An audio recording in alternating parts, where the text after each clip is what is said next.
Welcome to the Was It Good Though podcast. We'll be bringing raw and unfiltered energy for each movie and TV show that we will be reviewing. Just think of it as turning your movie group chat into a podcast. I am one of your hosts. My name is Jazz. I am Jason. And man, per usual, I got some house rules I want to run through with you. So let's get started. One, we will be spoiling this review. So if you haven't seen it, you haven't watched it, please stop, go check it out, and then come listen to this review. Number two, please like, share, subscribe. Let your friends know, let your church members know, let your family know what we are doing over here at the Was It Good Though podcast. Number three, have fun. We just kicking shit, having fun with my friends. That's what we do. And last but not least, this is not a kid-friendly podcast. So if you're watching with your kids, that's something on you that has nothing to do with us. Let's get to this review. I mean, because they used to step like I'm crazy. gonna say, that's definitely what it'll look like. Jazz feet getting to the next place is Dru Hill. What's that? What's I want to say 5 steps, but I know it's not that. It's not that. But Tell me. I think that. Yes, that's what it is. The one where they do the hop. Tell me what you want. Yeah, the Dru Hill. I'm not gonna lie to you. I hate when I be out. With, the rare times that I'm out and I see niggas doing that. I'm like, man, sit your bitch ass down. I hope you fall. I hope all you niggas fall. Why are you clocking people's damn steps? I am. Leave people alone. It's some stuff that just it's certain shit that just irks me. Yeah. When I hear to tell me and niggas just start doing the Dru Hill step. When Didn't niggas they do it that, in the Best Man Holiday? Why you a fucking hater, dude? I'm gonna give what Best Man Holiday is. If they did, it's fair because they old niggas. They don't know nothing else. That's what they do. But now it's niggas that's my age and younger, or when them niggas do the fucking the Kid and Play to every 90s you a hater. What was that New Jack Swing song? I'd be like, oh my god, watch these bitch ass niggas start kicking each other feet. Man, okay, you're an asshole hater. I am. I'm just gonna put it like this. I am a hater. I am a hater of that was one of the bigger dances back then. Mm-hmm. You had your option. You could do the Kid and Play kick step. You could do the WAP, the Roger Rabbit, the RoboCop, the Cabbage Patch. These niggas, this is what I'm saying. These niggas don't know. These niggas don't know. I want you to get in your bag. If you don't, and look, for me, Jazz literally just talked about it last night. She was talking about New Jack City. If you go get into your New Jack Swing bag, really get into it. Don't fucking run me with the 2 and 3 songs that everybody in the world plays. Get into the bag. Let's play some Christopher Williams. Let that shit get out there. Like, come, like, let the heavy D, let it flow. Like, well, you do Heavy D, you do Black Street, you do Rex in Effect, you can do it's so much. My Prerogative album, which was produced, I think, entirely by Teddy Riley. Wait, My Prerogative. Yeah, I'm thinking of the Bobby Brown album. Bobby Brown, yeah. I know. I mean, but the other one was Babyface. Yeah, that second one that had Humping Around and We Got Something in Common with him and Whitney. Yeah. Which I'm sorry, may she rest. When Mad TV used to clown him. With Deborah. Christina. Oh my God, we smoked the baby. And it was I used to laugh when they used to have that little Fisher Price keyboard because they was always writing music. And Jason Bobby remember would those days. Fisher Price keyboard. They just really setting me up right now. That's all I can think of when he said that. Yeah, right. I bet you was just like, please don't let Jazz say that. Jason got a few Mad TV pay stubs. Okay. Yeah. I will say, they kind of look like cousins. He see it. That nigga say he see it. They don't look alike. They don't look alike at all. A little more Lil Rel. I don't look skinny Lil Rel. Skinny Lil Rel. I don't look like that nigga neither. It's funny. It's funny. It was just in the chat, and somebody was like, I guess they were talking about Druski and how he look, and they was like, Druski look good. That was like, and somebody was like, fat niggas up, and I was like, we never left, and they was like, but you're not fat though. It was like, I mean, but I'm not skinny neither, so it got to be Yeah. something there. Who the Well, fuck said Druski looked good? some people have their That's thing, gross. Helene. Everybody Some got people taste. yeah, You don't everybody think you got don't that think you don't something. think you don't think That's gross. Drewski looks No. nice? He's shaped No. funny, but I think he No. no. Drewski No. funny to me, not There's in nothing. shape. He And just I was funny. about to say there is nothing that I like about Druski, and I do not find him funny. Oh yeah, I see. You've never watched any of his I don't want contract signings? You should watch them. They're funny. Those are funny. I've seen like clips of some. They're not. The one he did with the girl, he said it's like, we in New Orleans, you gotta say bitch, you gotta say what up, bitch, what's happening, bitch, is what they say. And he said that she was like, bitch, what you mean? That's not a greeting, my nigga. At all. He said, why y'all tell me that then?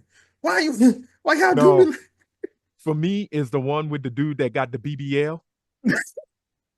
I just one saw was that funny. ignorant shit the other day on TikTok, and I'm was like, funny why as is this fucking fun? I don't know. funny. It's not. No, for me, it throws me off one because he is kind of, in the face, he funny looking. He's kind of got that bulldog kind of smush face and it's round, so I don't know. You know what? No. He just looks like something from Mad Magazine. That's all I could say. He should have just traveled somewhere with that money. Yeah. He might, you never know. He might go get him a Brazilian butt lift. He might go get him some work. He might get some work done. Who?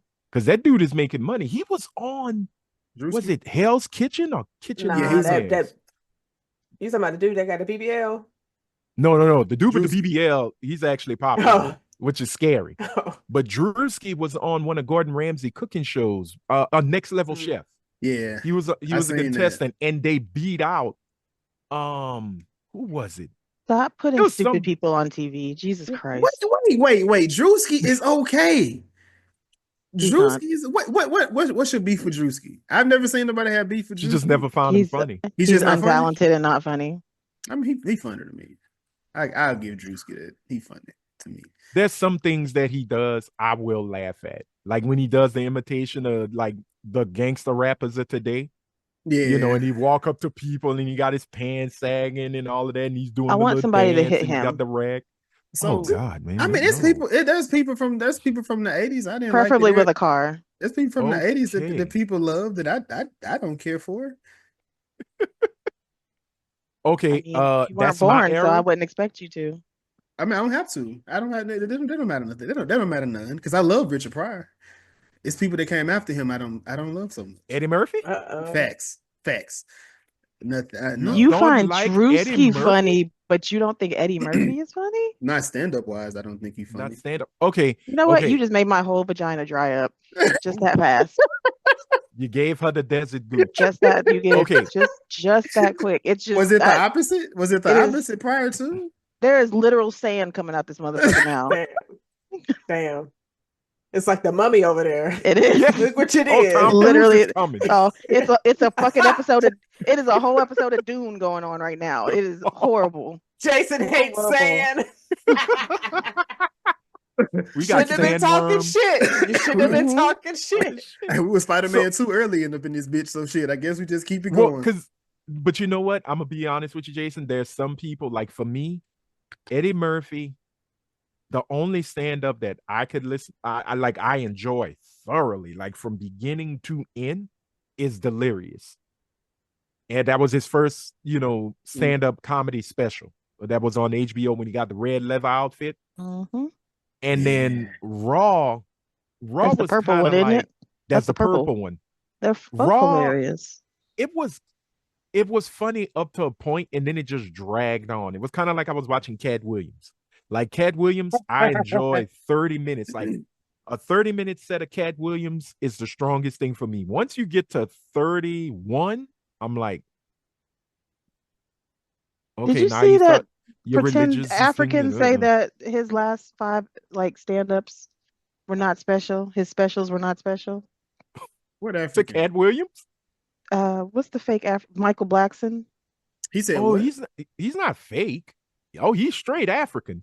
No, he's a fake African. He's so Americanized. He just wants. Well, yeah, he is Americanized. Well, he's from Philly too. But no, yeah, he just did an interview where he talked about Cat Williams not being. He was throwing hella shade. I'm like, I don't know why you want to fuck with Cat Williams because he's gonna come back. Cat Williams was messing with him.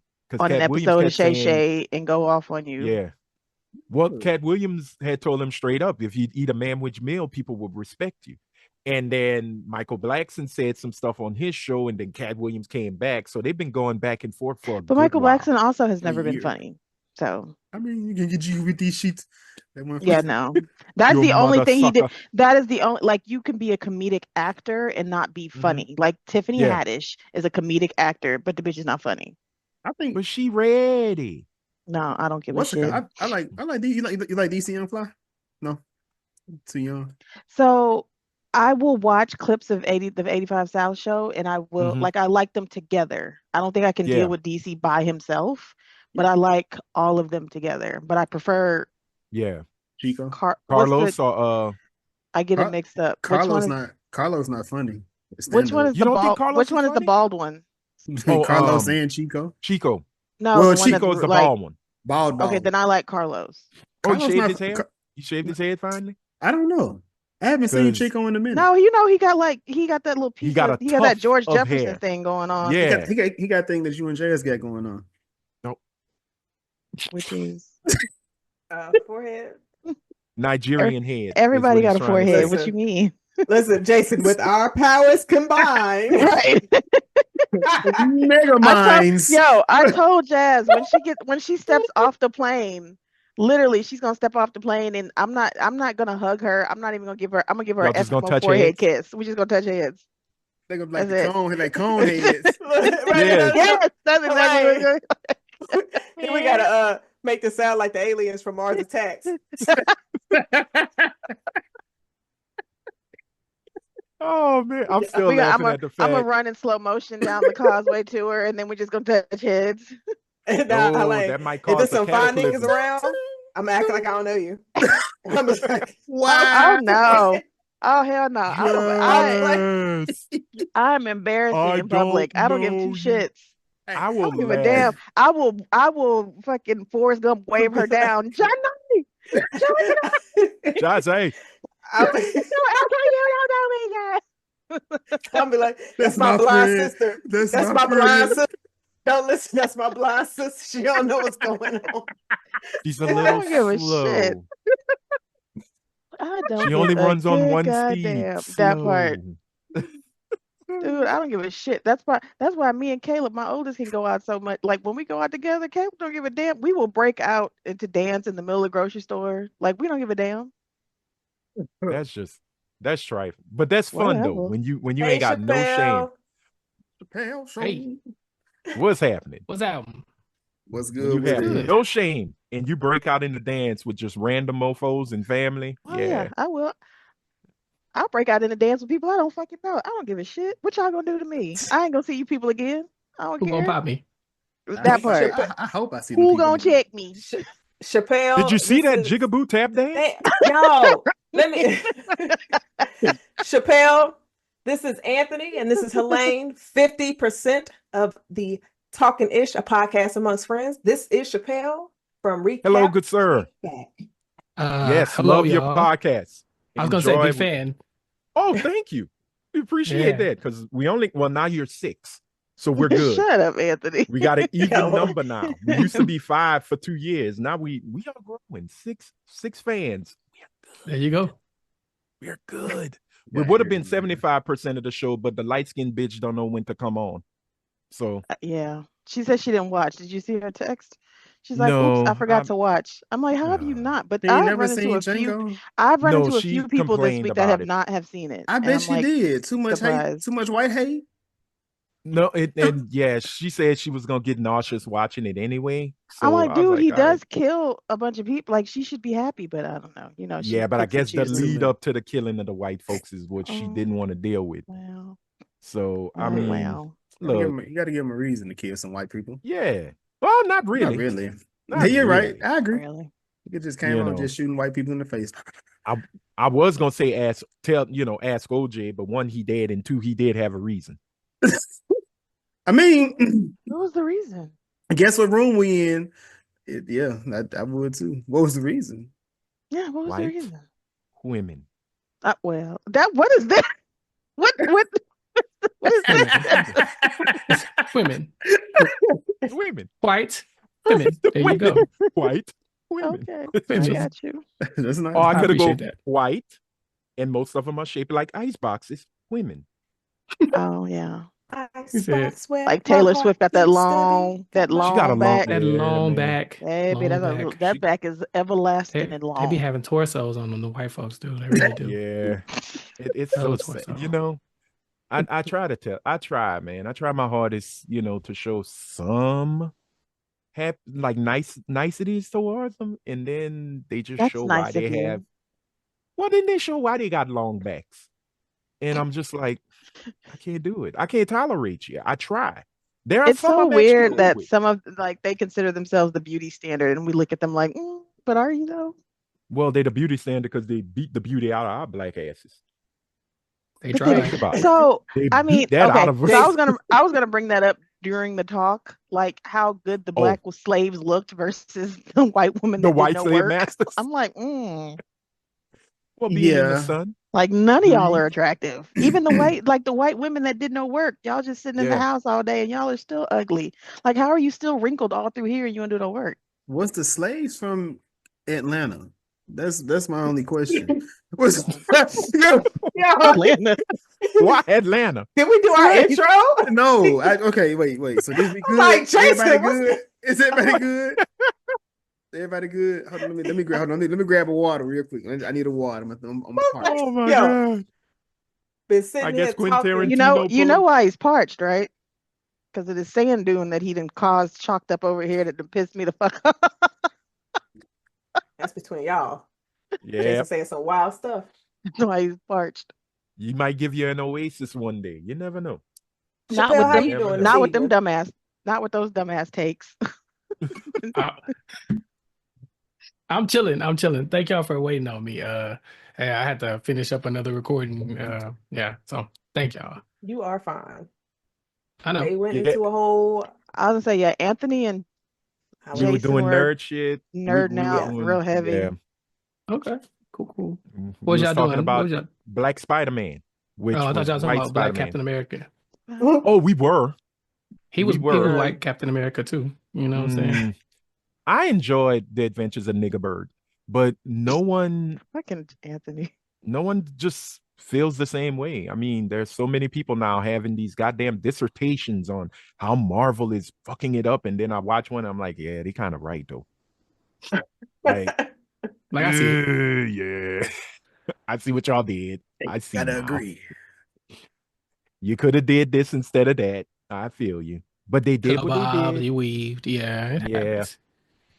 And it's gonna be like that for a minute. I think Thunderbolts is not gonna be the like, okay, we're back to normal thing. I think people are gonna have problems with it too. I'm like, They're motherfuckers gonna is find banking on something. Thunderbolts like it's supposed to be the next coming of Jesus or something. I'm like, It's the white man. am I not seeing White- something they in want this a white. They movie want, that they want a white man leading the team. That's what they need. They really want Bucky to be the leader of the Avengers. Yeah. That's what they screaming for.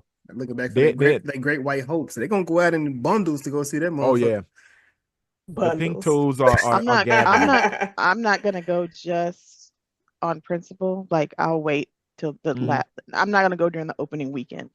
I'm gonna be there Thursday. They're not getting my Yeah. opening Hey, weekend hold money. They're not Yeah. gonna get my not mine, George's, but they're not getting Yeah. somebody's opening weekend money. You're Bill not said, I'm gonna getting get it. that link. I'm not tallying. Yes. She gonna go to like that day before it leaves the theater when they only got that one feature, and it's in that back theater Yeah. that nobody goes to No. with the sticky floors. The floor and is it's like, sticky. I was gonna say Yeah, the With your floor seat, is sticky. and Probably a feet dead tou- body back there. and your feet touch the ground and the back seat just rock. Yep, just rock. No support. No. That was a dollar movie back in the day. Oh Man, yeah, I miss those. I miss those. We used Take to you have got that. your water. I do. I got my Dollar water. Cinema. Got my little cheap water. Yes, ma'am. That's your cue telling me to go. Okay, I got you. What's good, people? This is the What's Good Though podcast about movies and TV shows. I am one of your hosts. I am Jason, I am Jazz. and we are joined this evening with a couple of our homies. We have the Talking Podcast, a podcast amongst friends. He is distracted, so I guess I might as Like, well take that over. was- All right. Hi, everybody. I am Anthony, 1/2 or 1/4 of the Talkin Ish. Talkin Ish, a podcast amongst friends. Yes, it is I, along with Miss Coretta with the Beretta, Miss Helene Terragano. We are on every week with brand new episodes where we talk about everything from politics to religion to life to pop culture. It's what we do. So, yeah, I'm not going to introduce Helene. Helene is a grown-ass woman. She could do it herself. So, you Helene, just did it, so I'm good. Thank shut up. you. Say it again. Let You them already know. did it. Damn it. You already did it. Coretta with the Damn Beretta. it. You already did it. Oh, Thank you. Thank you, Anthony. oh, I'm tired of doing for black women, man. A lie. Whoa. A lie. A What? lie. Come on. Where the now, white women at? Wait, sir. We are not finished with our Black History Month. What are you Right. doing? No. At least we Oh, did yeah. it in February. My He switched to apologies. prematurely. This is the Cool. last Black History we'll ever have. I need to hold that sacred. My apologies. Hopefully not. Hopefully they don't take that from us. But we also have our brother from the Recap Kickback podcast. So you celebrated your year here recently, Sir Chappelle. Hey, Congratulations. appreciate y'all. Hey, thank you. I'm so happy to be here. Anytime I get to talk to the Was It Good Though podcast people, of course, but Talking Ish is here too. So this is going to be a great time because we're talking about a movie that I love to talk shit about. So let's do it. Oh, Well, before we all right. if you do not know, in our finale of our Black History Month, episode 142, we are going into the mind of Quentin Tarantino in his movie Django. Yes, the movie starring Jamie Foxx, Samuel L. Jackson, and a gang of motherfuckers up in this one. What, Anthony? No. When you said it, a gang of motherfuckers, I was thinking, yes, and it's also known as the movie with the highest nigga count. Yeah, You know, because it's a Tarantino movie. He couldn't wait. I know couldn't wait. I know he was man. That man had an erection when he was writing his script. He was like, I get to say Nigga, how many nigga, niggas? nigga. I gotta get a role in here My because niggas don't fuck with y'all niggas. it, Ho. Yeah. it fits. I can put myself Fuck in them it. other niggas because I'm down for them niggas. Fuck them other niggas because I'm down for them niggas. I was like, Quentin, please. He think because his name Quentin, he black. And that is not the case. That is not the case. We're going to dive into it this time. We're going to But talk you about know, one of his favorite things wasn't in this Nigga. movie. Oh, what? Feet. What? Toes. Yeah. Oh. He Quentin didn't have no Tarantino- toes. One of his favorite things, Mhm. Jazz? Really? No, I it don't- is. That's what her. No. That's, His project. Just his? Stop. that's what her. That's what her. No, and her. no, and Yeah, him because you no, see no, they, no. yeah, you see where it's, Yeah. No, you know. I love like- my toes. He loves other people's toes. There No, was no he reason does- for Selma Hayek's feet to be in his mouth. Have you And seen from, her toes? There's Have you Selma seen Hayek's Selma feet, Hayek? bitch. Feet. Have you Oh, seen her Selma toes? Hayek. I'm going to write a Okay. movie so I can do it too. Shit. Look, Oh, If you was Come on, Jazz, you telling me if I gave you a script, if I gave you a script and you What you had about to ask her? a limitless budget, what would you write for you and What would you Trevante have to do? in your mouth? Chappelle, sir. She would I have thought we was Trevante- talking look, about- look, Hell of a- look, I hey, want to hear the Trevante- answer to this. Go ahead, Tra- Jazz. Yeah, what would you have? I am waiting Trevante with bated do? breath, ma'am. Open book, open budget. So I would have Trevante Rhodes. He in there. Yeah. Oh. He got to work out In too. where? Oh, Real she sex was coming in back. the movie. She The right- her movie. favorite. She writing Real Sex 2025. version. Right. yeah. You Gotta got bring it favorite back. quarterback in there. Wow. Oh, you're not your quarterback. You hit him too? Look Cam at her. Newton? Look at her. What's the No. movie? Oh, hell no. Oh, I'm sorry. I was going to say Aaron Pierre. Oh, Yeah. Aaron Oh, Pierre. you mean That's Mufasa? That's Okay. Mufasa. That's what we heard. You Yeah. too- but here's the thing. You too dark for him. I keep Nigga, you telling her don't that. know. Shut the fuck up, Yes, you Anthony. It's my movie, Anthony. Where's the shut the fuck Well. up button, Anthony? We ain't Well, got one. let me pull up pictures from the Mufasa premiere and let's see who he Oh, brought. The Kim, look, the Kim, Mhm. he gonna feel every chemistry Look, test. about as white as that. You know We you can't see that. You don't want to see it. Don't be, okay. don't. It was a picture of ass. I'm sorry. But a okay, woman's ass. but the question was, Try if that you one, had put that one up. a budget, Oh, and we still on this? I thought we was yes, going back to the movie. Like, Jazz, you gonna answer the question? he Quentin Tarantino foot in his mouth. What are you putting in yours of Trevante's? Bodemeo? Oh. He showed up on my YouTube, and I was like, "Damn, he looking good today." But, Baby, Jazz loves her a gym bro. That's for damn sure. She's just like a nigga with a nice body. Like she don't. Nigga don't be having no He personality. ain't got. I was gonna say he ain't gonna have a personality or nothing. He not nigga gonna just be no eat. speaking She already said he That don't is have not to true. talk. He not don't got even no have to speaking talk. lines in the because film. niggas talk themselves out of shit all the time. So if he's not talking, This is then true. I don't have to worry about This him is talking true. himself out of it. And if he's mute and if he's signing, like- I can close my eyes and I can be like, I still love This is you. why. Get This the is why fuck I out the like talking room. about Django. It brings out so much anti-blackness and it just tears the community apart. This is exactly why this movie, Quentin. This movie brings out the anger in black folks, is what Chappelle's trying to tell people. It brings just something does. out of us. It just does. It's not a good. No. But Jason, I would have a monster ball make me feel good moment with Trevnate Rhodes in my movie. Wait. Monsters Yes. Balls? Yes. Is that the name of this movie?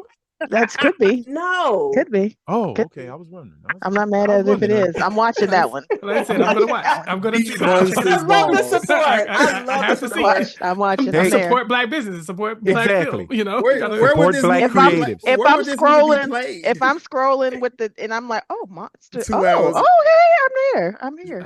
Like Starring Jazz, I'm not gonna pay Trevnate for it, Rhodes but and y'all send me the Jazz. link. You know. I'm sure. It's just gonna be. It's just gonna be feet on like in the shape of a Yep. heart on the front cover. Of this shit. And at the bottom tagline, made her feel good. Yes, he did. Yes, yeah. One day, we're gonna talk about the movie. This is Jason's fault. Jason brought this Her name other. is Right. Jazz. I'm just That other like, shit up. 2 hours of these she niggas needs a sweating the whole co-star. time. There's no plot. She was like, I gave you plot. You seen it. It's on the bed. We plotted there, and that's where it went.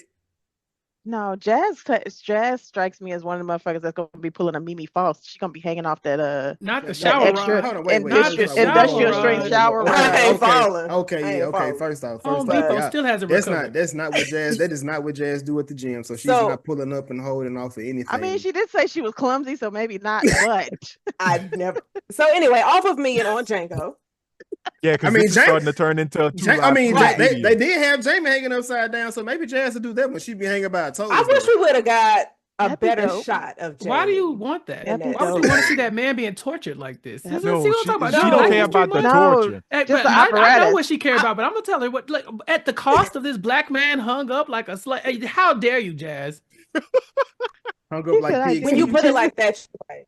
You're right. I mean, it was wrong. In that what? Jamie The man did about to look get his good. nuts chopped off, and you like look at turn Jazz the camera taking around. accountability. See that? I'm gonna hold her That accountable. was- all the Go, time. you know one thing that was glaring in this movie when I went back and watched it. Jamie Foxx has had a terrible hairline forever. Why is he not bald? But he was a Like, slave. money. He was supposed to No. have a terrible hairline. No, he Money had saved no. you. Okay, so let me just go back to the Jamie Foxx show. He had a terrible hairline in there too. Money. That was young though. Like It never changed. Wait, I Helene, mean- you got an excuse for everything. I mean- Because you're like, I'm like, listen, yeah, let's not right. look too close. Yeah. Well, You but like Jamie. again, we have to keep in mind now, he doesn't have a terrible hairline now because he's a clone. Come on, clone. Come on, oh clone. Jesus Christ. Look. You know the funny thing about Jamie Foxx. Jamie Foxx has been lying for 30 years, and now niggas don't believe he him. That man, he has a Whatever story. happened- He has a Whatever story happened to about that head everything. tattoo? Remember when he got the head It- tattoo? It was for the movie. It was for Yeah. the movie. No, it was a real tattoo. No, it's a real It was tattoo. real. That was Really? real. I thought he was Honey, making. prove it. I I only mean, seen I it ain't one got time. I How don't would we have do that? Jamie Well- on speed dial. Yeah, but they- yeah. How they- would, they- how they- would we they- do that? They only get. And they only- Jason they wouldn't only say- believe him anyway. So Exactly. since we're talking about Jamie, I have a question. Would y'all put Django in a top 5 best Jamie Foxx movies? Yes, Yes. he ain't got that many great movies. Ooh. Oh, that's Ooh. hate. That's It's not not That's hate. hate. What five great movies does Jamie Foxx got? Name Sir, them. what? Let's Why go to are the you- IMDb. Leading movies. Don't give me. Leading? I mean, he movies that wasn't was in. technically Oh, the he lead in has this to be. movie. He is. Oh, he had to He's be the lead. leading. He I see what is. you're saying. He's It leading. only Okay. has to be leading movies. Only That's leading. No, you can't. bullshit. Off the top, we nah. already know Ray Yes, you. is going to be one. Jason, I'm Ray, so glad that I'm Django. seeing this hater side of you now, and It's you're right. getting it out. crazy. It's Ray, crazy. Ali, I think is another They good cloned one. Tyrone. No, but he wasn't cloned the Tyrone. Soloist. but he wasn't lead. He wasn't lead. Any given Sunday. Mhm. Jason Any be given making up Sunday, these bum ass he rules, was Anthony. lead. No, What he about- was lead. Any given Sunday, he's lead. I'll give you He's that. lead. I would give him, Any given yeah. Sunday, The burial. The Law burial, Abiding yes, Citizen. Burial was good. I'll give you that too. Law-abiding citizen. Yes. Look, niggas over here really like scratching The their head, like, Kingdom? oh my god. No, Like, I because you just over didn't here think this trying to was come a- for Jamie. Like, Yeah, that's that's a crazy. lot. I love, This I is a love, lot. I love Jamie, but Jamie has a Chappelle. lot of bullshit in I there. don't You think heard you what he do. said, right? I don't think you do. Yeah. Jamie I Foxx I got a don't- lot It of didn't bullshit sound- in there. I don't think you. it I don't didn't hear the sound love. like Jamie Foxx, okay, Jamie Foxx literally You're just in- dropped a movie with not- Cameron Diaz. Where is that in there? Oh, Where is that in Okay. Because that It's wasn't not in good. there. Netflix, yeah. It wasn't That wasn't good. good. It wasn't It- good. Look, Well, everybody okay. takes L's, Jason. Well, here's the I- thing. His other Netflix movie was actually pretty good. The one where he was the vampire killer with him and Snoop. Oh, That yeah. was Oh, fun that and was. enjoyable. I like that one. Yeah, that was a fun movie. That was I a like, good one. I like Power. But Was if it you no, Power, Day yeah, Day Shift? Shift. Power was good. Day shift. Day Dream Shift Oh, Girls? Power was good. Dream Now, Girls? if you take him off of the leading man list, Look at- he look at has him. some really strong movies. Yes, he was really And good in his- Ali. He was good in Ali. Mhm. He was Yeah. amazing in Collateral, which your boy. Oh yeah, he was good. Yeah. in Power. I think he'll lead in Collateral. I think he's co-lead. I think yeah, I would But say- I think would by say the co. end of the film, I would be the okay end with of the I, film, I think is where he took over as the lead. I would give him that. If somebody said the film, I would be okay with giving him that film. Anthony, Ain't I nobody don't know be how top you 7, bypass top 8. one of the best of all times is fucking Booty Call. I don't Booty know why y'all Call? tripping like Booty Booty Call is Call Booty is Call not is better than Booty an Call Django. is great. outstanding Facts. goddamn Whoa, Booty Call whoa. better than Django. Facts. Chappelle. Not better than Chappelle. Django. Say that Oh, again? Booty Call is better than Django. Facts. Oh, I said it. Y'all gonna really fight against? Y'all gonna put Django above Booty Call and Black History Month? See, I didn't even know this is gonna be a hostile. Every time I come to this podcast, Jazz, it be really hostile for no reason. Because During you my be Black saying History some Month. wild shit, Chappelle. So Booty because Call- you just said- Booty Call So- did have a great PSA song. You have got to lick it before, Before you stick stick it. Before you But stick hold it. on. What did you take from Anthony. Django? Anthony, you go. Have you ever that had there a are slave have their 32 own ways to intro say the word music? nigga. At least. Django had his own intro music. He did. Django This was is out true. here shooting whites on white property in He front did. of whites and saying, "What yes. you gonna do?" White because on white you on Django white. watched that black stacking man get bodies. murdered. Django watched that black man get murdered to save I his do. life. Listen, I I'm will not- say.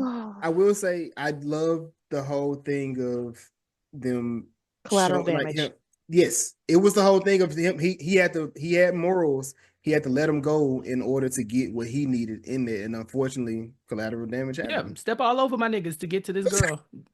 No. Okay, so here, all right, Chappelle. But then he got in the house and he got cocky. That's what I didn't like. He kind of like, how do you just was there, bro? Calm down. No, he was in character. He was in character. Not when he was in the Oh. house. He lost character at that point. He was At the he was table. back, he was back Doing at the too pussy much. at that point. He Doing was too he much. was done. Winking at her and shit. Yeah, Django, what you doing? Yeah, he did dry snitch on himself. This is true. He did. Yeah. But But they fucked both up. did. Carrie wasn't no better. She She over there wasn't- grinning and Have snickering But hold and on. giggling. you seen the faces that she makes? That Hello. was better.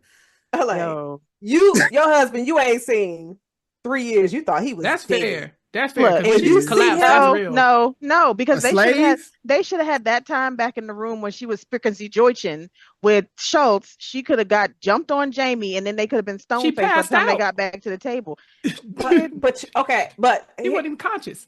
he probably When has that had ever none in stopped a some of these minute. niggas out here? Let's be real. We're talking about her. How you put Oh, this on sorry. him? Sorry. See, this what during my Black History Month. Helene, do we need to do therapy with you right now? Right. Well, I just Found think the she was movie very riveting. excited. Where do we go Eh. from here? although Blink I will twice. say, Please. I know we giving Quentin a hard time, but Man, We ain't fuck started. Quentin.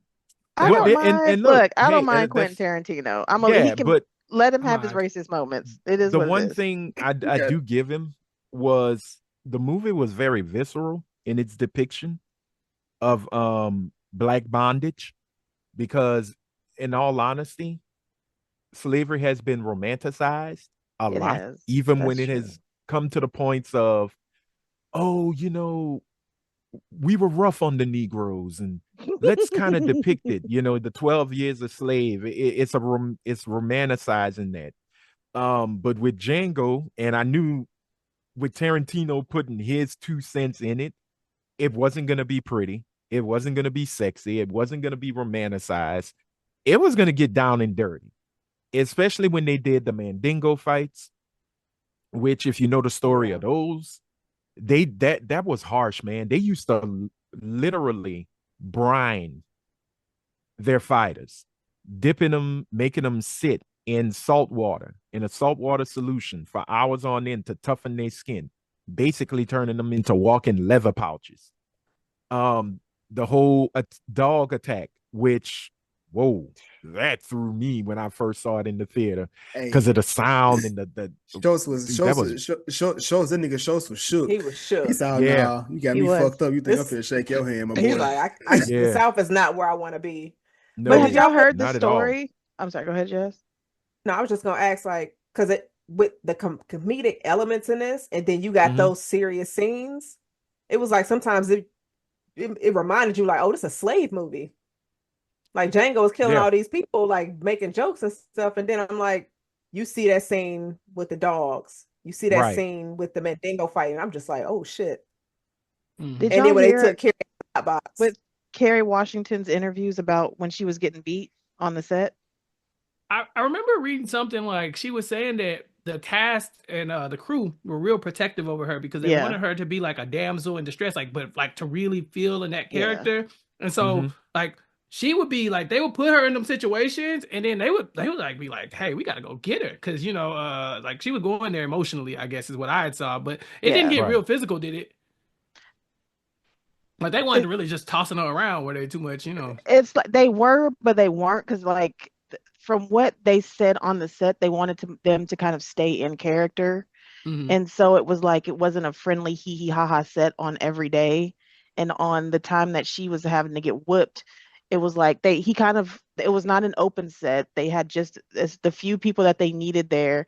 And it wasn't like she was physically getting beat, but they did like have somebody out there that was really cracking the whip and making these sounds and doing that whole thing. And she was like, it was emotionally very tiring. And she's like, they finished the scenes and like everybody that was still there on set just bust into tears. Yeah. But what's real funny? That right there is something we would really feel like, oh my goodness, that's hell for your art, for your craft. But then you compare it to Leonardo DiCaprio, who was having a very hard time in saying the N-word. Yeah. Right. And and it was really funny because you think about it. Here's Kerry Washington, who has to basically emulate someone getting whipped, right? So they put her through all the, the pieces, or put her through the ringer. And then Leonardo DiCaprio is like, hey, Leo, we just need you to do 2 niggers and we're fine. Yeah. And he's struggling to get the word out of his mouth. Tarantino didn't struggle. He didn't struggle at all.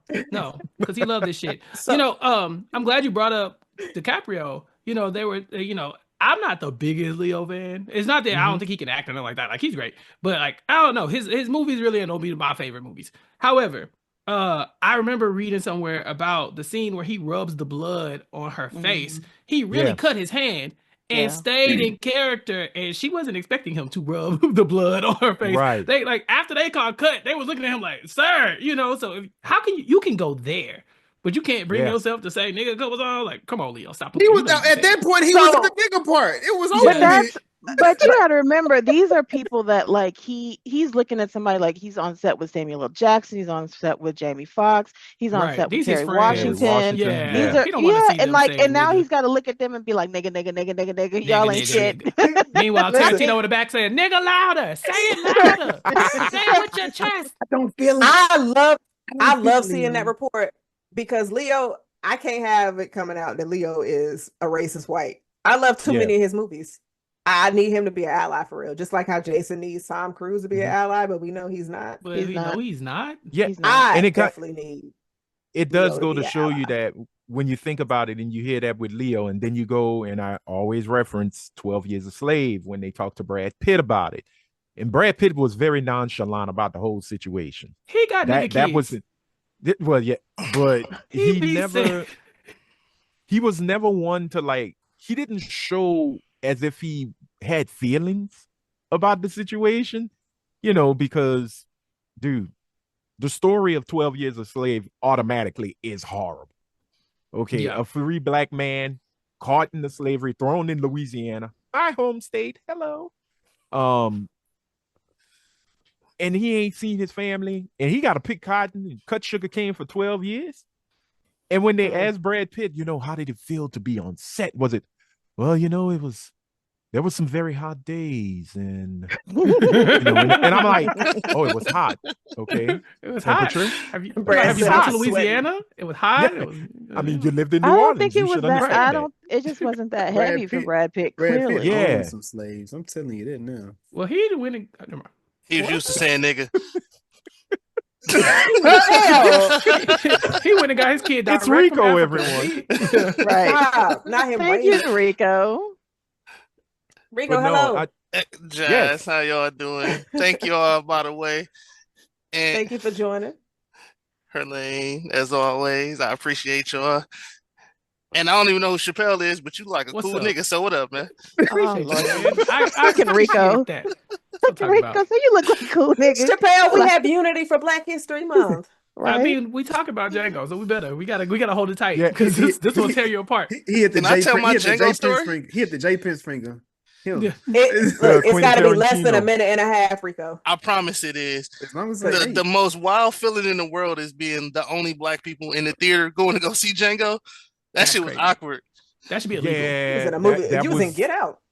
Basically, when they was saying the word nigga, I was looking around seeing who was gonna say it too. Why y'all laughing so loud? Yeah, what part of that is funny to you, ma'am? Why are you laughing with at the dog? Excuse me, Denise. Are you okay? Yeah, not Denise. Not Denise. Rico, I think me and Rico pretty much had the same experience, but with my experience, the moment when Django went to capping and the Rick Ross song came on. 100 Black with Tupac, yeah. There were. Did you start clapping? Oh no, I was laughing. Every time he popped somebody, I bust out laughing. But they had these brothers in front of me. Oh man, they just went. Now that's how you kill them white people. That's how you kill them. They started. I'm just pumping. Like, you. Get him, Django. Like, you're damn right.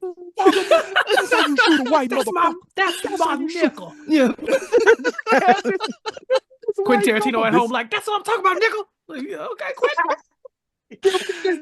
He's like, that is the exact response that I wanted. That's my nigga. That's what I was thinking. When I was making the scene, that's what I wanted to come out of your mouth. I said, nigga, but that's the exactly white couple sitting next to me, they had some empty spaces, so I'm laughing. I'm like De Niro in Cape Fear. This is hilarious for me.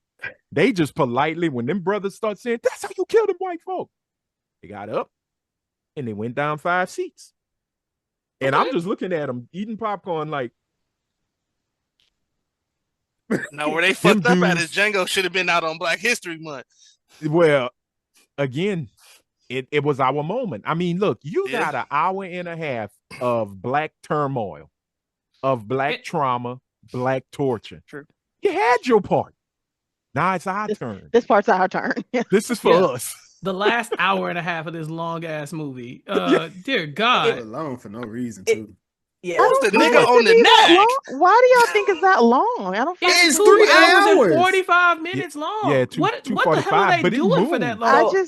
I don't find it to be, but normally I want a good hour and a half type movie, but I don't find it to be obsessively long. Helene was watching motherfucker like, damn. This slave movie was digestible. I don't do slave movies. I don't do slave movies. I hate it. Actually wasn't long enough for me. 3 hours. Helene was like, I want more. Yeah, more of these motherfuckers. Could they hang some? I didn't find it to be. I didn't see a hang movie as long as hell. But you know what? She rewatched it. She was watching this. I did. I'll give it to Tarantino with the length of the movie. Yes, it was long, but it was pacing very well.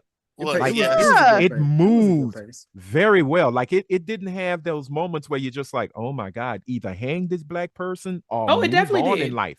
Oh, it definitely But- did. When them mandingos is in there fighting in the background and they try to they having a conversation, and for at least 10 minutes they in the background just going. I'm like, come on, kill a nigga. Damn, like, come on, man. Somebody do something. You know what I'm saying? Candace, send him upstairs and get him so he can lick on his lollipop. Some of them scenes Yes, is sir. too long. I don't care what. And Some of them scenes is that's too the- long. And that's the scene. Some of them is just like, you're sitting there like, damn, I did forget this was a slave movie. Yeah. Because it's just Mhm. like, even it's like an in the action opening film. scene. It was it was a good tasting. I hate to sound like that. It's a good tasting slave movie, if that makes sense. Like Yeah, that's usual. wild to It's got say a out happy ending. loud. Oh, Yeah. man. Well, it's got a happy ending. That's It's right. flagrant. It is flagrant to say, but all the other slave movies be like, damn. Jason How many has- black people Jason ask y'all has go, grabbed his imaginary pearls You, and been like, wait, you what? said that out loud. See, Yeah. since this podcast has started, y'all have said that this movie was not long enough. It's a good tasting slave movie, and it deserves other angles, No. Jazz. Other angles of the lynchings. My What you angle- said. No, What you said. You knew what I was talking about. You Shabir. know what It you wasn't said, like, oh, I need to Jazz. see from the back. Like You said I need Bruh. to see from the mother They had side. a Listen, Lynch I was him, just- lynch him over here, lynch him over there. That's I what was just you happy said. that we was getting our just doing the Camera movie, angles. because I hated all the other slave movies before that. Yo, they was fucking us up. You know, All right, Rico, respectfully. Rico, I'm glad you bring that up, because you know, I think I read an article somewhere where Will Smith was actually Yeah. offered the role of Django. I saw that. And he Yeah, turned he it down. said, that too. I can't do it because I don't get to kill the bad guy. I don't get to be the one to kill Candy. I gotta, if that's not in there, I can't take the role. So it's kind of like, ultimately, the bad guy was the nigga. Stevens was the bad guy. He was the big boss. He the last person you gotta Yeah. kill. They made the nigga the I'm bad like- guy in the damn slave movie. Stevens, you have- because he could you have was he seen was Will literally the Smith brains though? behind the operation. Calvin yeah. wasn't that Exactly. goddamn smart. He was He just the white was. guy. Exactly. Well- And this y'all movie. Okay. I hate But that you again- exposed that, but that's the truth. Could you But have no, seen but Will if Smith it- in this? No. No, Yeah. Yes. I could. What did Jamie He- Foxx No. do? He went and made a slave movie like a couple of years ago, though. You know, Did you see that? Emancipation. I knew I my saw friend, it. my friend's Oh, daughter's I in didn't it. watch it. Emancipation. My friend's I didn't daughter's in watch it. it. So yes, Not my I've seen it. genre. The thing is that Will Smith at the time was Big Willie. This was Yeah. Men in 2012? Black. Huh? No, this is- no. no. This This He was is still where Men in he Black. is. No. I thought this what was I'm Our saying Robot. is- no, but this is where Ooh. he's the $20 million He would have been man. a sexy Yeah. ass slave. I ain't This is gonna what lie. I'm saying. That's what I mean. You know, Ma'am. Did you see his Hey. body in I Am Legend? Come on now. I did. Hey, you got a lot of audacity. She got some You fucking know what? nerve. Yeah, Oh, I know she- you're not saying nothing tasty slave movie. Like, nah, Rico. you just said Will Smith looked at tasty. He said And tasteful. you literally just made the clip that's gonna make TikTok. Tasty slave movie. That is what it's Tasty. gonna be. He said Them tasteful. niggas is on gonna the hang. clip. Them niggas gonna hang you all February. oh man. But no, Are you when you look at it, Gonna give white people This new is- trigger words. They like this is Will They at his said Tasty over apex. there. slave nigga. Yeah, Quentin said If you it. think Django about over it. there. When did Django come out? 2012, right? Django, Okay. yeah, Django Saw came out in them do it. 2012. This is Will the is at richest his Will apex. Smith. Yeah, this is Will the richest is- Will Smith you're gonna get. Yeah. This is the richest. You're right. And he even said it. I can't. I'm not the hero if I don't take out the bad guy. But I don't Right. think he really read the script to say Candy is just this. He's a face, like he's the face of it. But in all honesty, the real villain of it all is good old Steven. And Yeah. the funny thing is that that's how a lot of, if you go back, there's these really cool I don't want to say it like that, but No. there Yeah, these are really cool these, slave stories. He could slave he stories. could no, he could have done that shit in 2012. You know what came out in 2012 for Will What Smith? happened? What happened? Men in Black 3, yes, which Af- was box After office hit, Earth, His Which was body trash. Anchorman 2, Winter's Which was Tale. big. His body was nice. Jasmine. No. Jazz, you're starting to sound He like could have done that damn movie. If Jazz had a plantation boy, god damn, that would have been crazy. Right next to He's him. like, no. I want to apply for the role of comfort woman. Comfort I'm here to read for the role of comfort. Jazz would be that little slave that would sleep at the master's feet because she likes Jazz gonna be asking, so when do I show my toes? Like, yes. So are they on the screen now? or... You want me to have them out? Like, what? Is this going to give me extra shillings or extra portions? Yeah. She's like, well, I mean, we didn't ask you to take off your socks. No, master, it's fine. It's fine. Goodness. I forgot what I was trying to say, so it ain't even worth an extra added treat. I know you didn't ask for these toes, but sprinkle little toes on top. Just put a little something on the end. She would have won the Atlanta women. They picked. I'm glad that Will skipped it though. They picked two of the best actors for that role. Like they embodied and smoked that completely. I can't see Sam. Yeah, I can't see anybody else in those roles. Even Leonardo. Because we were so pissed off at Sam when that movie came. We was like, really, Nick? This is what you do? Well, but that's the thing. Sam and Sam was on. He did a really good job. I think Sam and Leo definitely should have got an Oscar for this. Yeah, they smoked. But they wouldn't have been in the same. They would have been in the same category. So it would have been one or the other. But they both did Oscar performances. Because Jamie was the headliner, right? He would have been leading though. He was leading. Yeah. No, Leonardo would have been leading. Leonardo, he would have been supporting. Sam would have been supporting. Oh yeah, they'd have put him in the same category, and that would have been the boy, here we go. They treated Leo like a nigga. Shit, he wasn't getting no way. No, you're right. It took Leo forever to get an Oscar. Yeah, he was the Susan Lucci of Hollywood for a good while. My boy could not get I like. He must have been fucking the producer's daughters or something. I mean, he wasn't fucking the wives. He was fucking their daughters. Whenever somebody brings this up, though, they just the same age. He just like he get older, they stay the same. That's what he kind of, they 21 and he out. But who was this is such an aside because I have two questions. Who was Leo losing all them Oscars to? Because maybe he didn't deserve it. You know what I'm saying? Maybe he had a good role, but it was just not his year. He shouldn't have got it for that bear movie. I was just about to say he shouldn't have got it for the bear movie. He I'm not gonna lie. Hey, we like a damn Oscar. Like here, damn, we like one movie he should have got it for was Titanic. For sure, Oscar. He should have got it for Titanic. I don't know about you. I don't know why y'all decide herself for Titanic. Doing Titanic, that was just so Oscar worthy. All he did was. I'm a hero or some shit.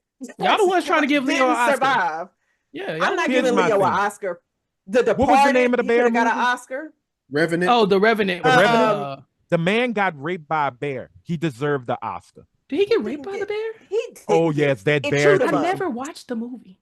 The bear was all up in his ass. He should have got an Oscar. First off, why did the bear think Leo was sexy? Hey man. I mean, Leo's pretty universally sexy. Nigga, you don't know what's going through a bear's mind. You don't know So he got a bisexual bear? I'm finna run through. Maybe it was just a gay bear. I'm finna run through it real quick. I'm gonna run through it real quick. So the ones he should have won for. I'm gonna just go through all of them. Okay. I'm about to say just do The Departed. Yeah. So that did not get nominated, but so he got Best Supporting for What's Eating Gilbert Grape. Right. He got The Aviator. He got Blood Diamond.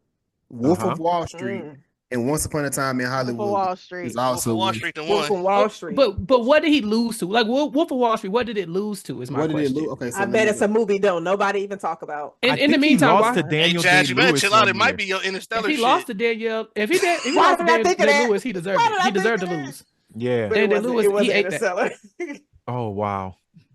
Also, while Jason's looking that up, Jazz, Will Smith could have been in this role. Is Will Smith a better actor than Jamie Foxx? Ooh, why you do that?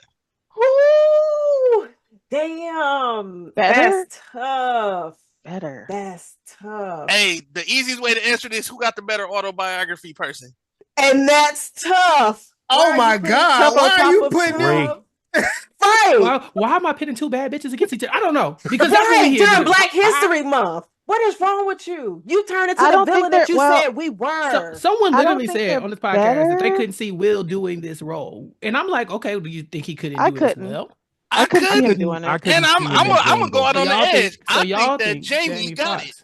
Is the better actor. I think Jamie Foxx is a better actor than Will. I don't think it's that he's the better actor. It's just this role was not something that was Will for Smith Will would Smith. fit. Yeah. Yeah. Do y'all think Will could have did Ray?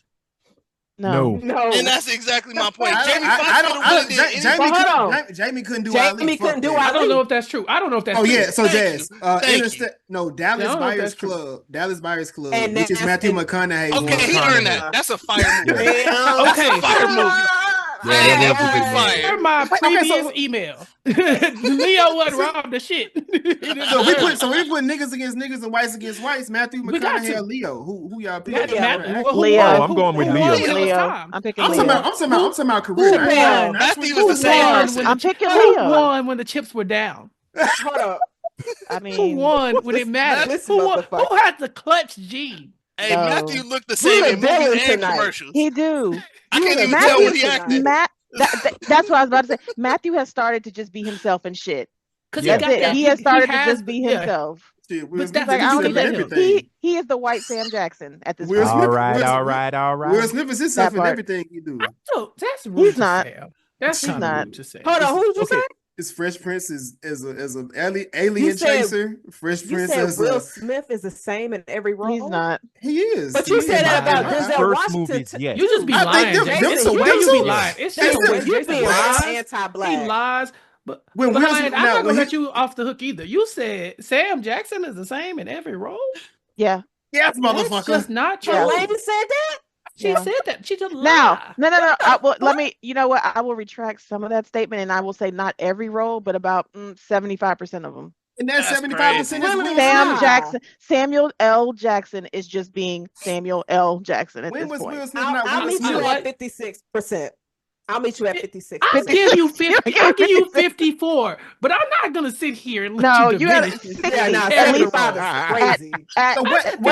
So what's the percent of Will Smith? Y'all telling me Will Smith is diverse in these roles? Is that what y'all telling me right now? Because he's a white nigga. Yeah. Wait, I got a question for y'all. Did Jamie ever play an African? Did Jamie ever play an African? On In Living Color, probably, but I don't know. Will Smith played one of the worst Africans I ever seen in my life. He did. I didn't even know he was African American. What did he play? In Concussion. In Concussion. Tell the truth. Tell the truth, my brain. It hurts. It hurts. Wow. He said he want to be in Wakanda. That's why he went in that movie. Oh damn! This nigga out of here. Don't call Will back. Don't call Will back. After Earth being Concussion back to back. Hell no. Well, you see, and here's the thing with Will Smith. In his first set of movies, Will Smith was just Will Smith. No, he didn't dissolve. 6 degrees of separation. 6 degrees of separation. And I agree. Y'all who is this nigga? This is not Fresh Prince. Who is this nigga? No, this was Fresh Prince, baby. But what I'm saying, well, he played a gay man in the movie. But when he got big, Will Smith really typecast himself as Will Smith. Once Independence Day hit, those movies after that, I think Ali is where he started to look at it. He was like the action comedy star. Yeah, but he wasn't Will Smith. Will Smith was a rapper, baby. Let's not forget. The Fresh Prince was a rapper. But that is the same man. Okay, you gotta give this man credit for his. You gotta give this man credit for his transformation. Wild West is Fresh Prince. Which one is the persona? Yeah. But again, Ali, The Pursuit of Happiness, is where I said, okay, now he's paying attention to the craft. Yeah. Now he really wants to be taken serious. And then we get Concussion and a lot of other things. What's that DC movie? It's Will Smith as Deadshot. Oh, yeah. Chappelle, I'm going with Jamie Foxx. Yeah. I can't do that. I'm sorry, I can't. That's disrespectful. Thank you. Because you know what? Jamie Foxx is also much more well-rounded. That's it right there. That's what how you figure. How you figure? He played Ray. Acting, comedy, like rapping, acting, comedy. Will can do all of that. Ray is like one of the most perfect biographies, almost one of the most perfect. So Ali ain't shit. So Ali you can put Ali in there. No, Ali say Ray is better than Ali. It is. I'm putting Ray before Ali. Do y'all think it was harder? I put Ray before Ali. So let me ask y'all something. Thank you. Do y'all think it was harder playing Muhammad Ali or Ray? Well, you got to train your body. Well, you got to train your body. It could. That's tough. But for you're both. blind. But you have to play a blind man. We comparing. And that's exactly my sunglasses. Oh, hey, listen. We got to get back on Django. The GOAT talk. It is. It's GOAT talk. This GOAT talk. All of this is relevant because we talking about Jamie Foxx being a slave. Y'all got to start editing out these mini podcasts and putting them up separately. I'm telling y'all have goals in some of these conversations. Hey, Jason, go get your afro and go apply to be Ali, dog. And just say, fly like a butterfly, sting like a bee. I bet you get the damn role. I don't think Jamie Foxx could have played Muhammad Ali because one, Jamie Foxx is short. Two, but Will Smith couldn't have played Ray. So that's no, he couldn't have. This nigga, look at Jason. I mean, Jason kind of looks like Ray Charles. I mean, he's really eating. If Jason could play Ray, I just feel like the bar not that high. Oh damn. Whoa. I'm just saying. Chappelle, that was said you was a cool nigga. Y'all like Jason a trained actor. Why y'all mad at me like I was like, this nigga IMDb suck. I'm just saying he's an amateur actor. It is Black History Month. And it's Black History Month. I'm sorry, Jason. My bad. I didn't mean to besmirch all your Emmys. You know what I'm saying? Wait a minute. Y'all sit here down talking Will Smith, but I can't say Jason not a good actor. Okay. You know what though? If we're going back to the movie, we might as well say it, man. Steven was the baddest ass motherfucker in that whole movie. Steven was no. Steven was running Candyland. Let's be honest here. Steven was the baddest mofo in that whole movie. The way he portrayed himself as a feeble old niglet, way he played everybody fulfilled, the way he spoke to Candy, but it goes to show you, and that's why I was bringing up the whole thing about those slave diaries. There were cats like that back then who seemed to be just the feeble old Jasper, but was really calling the shots and giving the blacks hell. But did you see how he was holding on to Leo when he died? That's his child. Hey, that was his child. That was his baby. He brought up. He's the reason why they say all skinfolk and kinfolk. No, it's true. Straight up. But you know what's crazy? And I love how you said it. Candy was his child because what popped in my head was he raised those two children. He raised Candy and his sister. What was her name? Miss Jenny? Was it Miss Jenny? I can't remember. I think he kissed her in the mouth, and I stopped paying attention. He did. He kissed her multiple times in the mouth. In the mouth. And he was like, "Who raised beautiful sister?" Yeah, I was like, Steven. Like, no, that's gross. I said, "Who raised these niggas?" I said, "Oh, it's Steven." Of course it was. Of course it was Steven. He raised them. Look, he was a single black father. Yeah, he just trying to make it. He was just trying to do what he could do. Do not downplay that black man, even though he's a coon. Candy and his definitely. Oh no, they were basically flowers. Laura Lee Fitzwillie. That's what. Okay. Tell Laura Lee goodbye. You did a great breakdown of that because he definitely thought that was his kid. Away too. I love that shit. But again, Candy and his sister, that's flowers in the attic, and that was rampant back then. It's weird. They're weird. They are weird. Do you think that Leo thought that in that movie that nobody was suitable for his sister as a mate? That's no. Well, she was widowed, so she had a mate. He said she was. He's like, "This is my beautiful widowed sister." He killed him. So she had. Maybe. Ain't no telling. He killed him. Don't let anyone keep you from the love of your life. That part. That's it, including your sibling. You know, like the bitch had a husband. Y'all act like them folks wasn't playing the incest game back then. They played it. And she looked old as shit. I don't know if she was supposed to be young, but she looked old as a motherfucker. I mean, out of all the deaths, she might be top 10 in the deaths in the movie. Does it? The way she flew away with that shotgun. The way that motherfucker flew back, that shit was hilarious. Man, I thought she got yanked by the wind. Yeah. Okay. I do have a question. Cora, I do have one more Laura question. Goodbye. What you got? And that's my friend who played Miss Cora. Shout out to Miss Dana. The one he said, "I'll move your big pretty ass out the way." Yeah, that's Dana Gourier. Yeah, that's my friend Dana. Big pretty ass. I said hello. She is. She's in Hateful Eight. Yeah. Okay. She's in the Hateful Eight. Yeah, she did two Tarantino movies. Yeah. So Tarantino just called her nigga for sport. Whoa, Chappelle! Because he said nigga in the Hateful Eight more than he said it in Django. I ain't gonna lie. He ain't lying. Django had the most. That movie fire. Hateful Eight is definitely fire. The Hateful Eight is just. I loved Hateful Eight. The name of it tells you. I watched every one of Tarantino movies last year for the first. Well, not every one, but the ones. The only one I haven't seen was the Hollywood one. That's the only one I haven't seen. Oh, Once Upon a Time in Hollywood. I mean, I love that movie. That's his movie. That's a movie there. If y'all had to give a list of like Tarantino's top 3 movies, what would be on your list? And I'm gonna start with you first, Rico. Oh, Django, Pulp Fiction, and probably did he do the vampire movie? No, that was yes, he did. Rodriguez. Dust Till Dawn. No, Dust Till Dawn. Robert Rodriguez. He was in the movie, I believe. He was in the movie. He was just in the movie. Is it not him? I thought it because that would have been my third. Robert Rodriguez. Oh no, it is Robert Rodriguez. Yeah, he was just. He was a great actor in that movie though. That shit right. He did. He smoked that. Richie. How many did we get, Jazz? How many? We got 2. Damn, only 3. And my third one. Yep.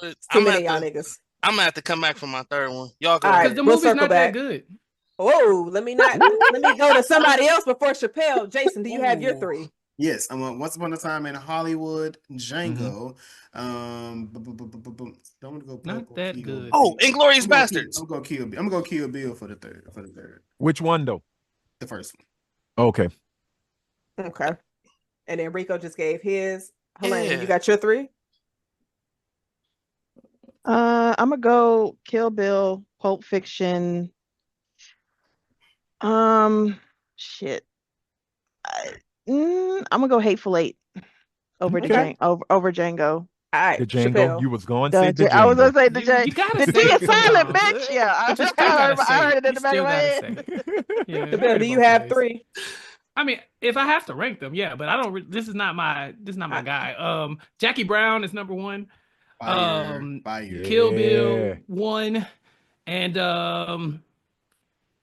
it's really hard because Pulp Fiction. Pulp Fiction is number 3. But okay. Yeah. All right. There you go. What you got, Ant? All right. Damn. This is a toss-up. Reservoir Dogs will always be my favorite. First and foremost. Jackie Brown always comes in second, but never in my heart, Miss Pam Grier. You are always loved. And Coffee. That's right. Titties.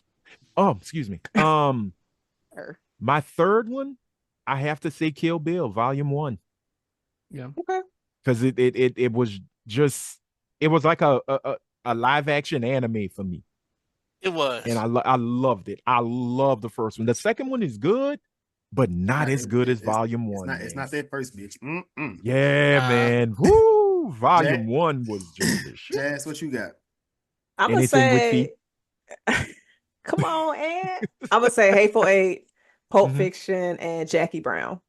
Nice. You know, I like y'all in y'all Jackie Brown bag. I watched it a few. We had 3 of them. We had 3 Jackie Browns. But it's not in my top. It wouldn't be my top 3. But I like Jackie Brown. You know what though? The one thing I do love about the Hateful Eight is the claustrophobia you get from watching it.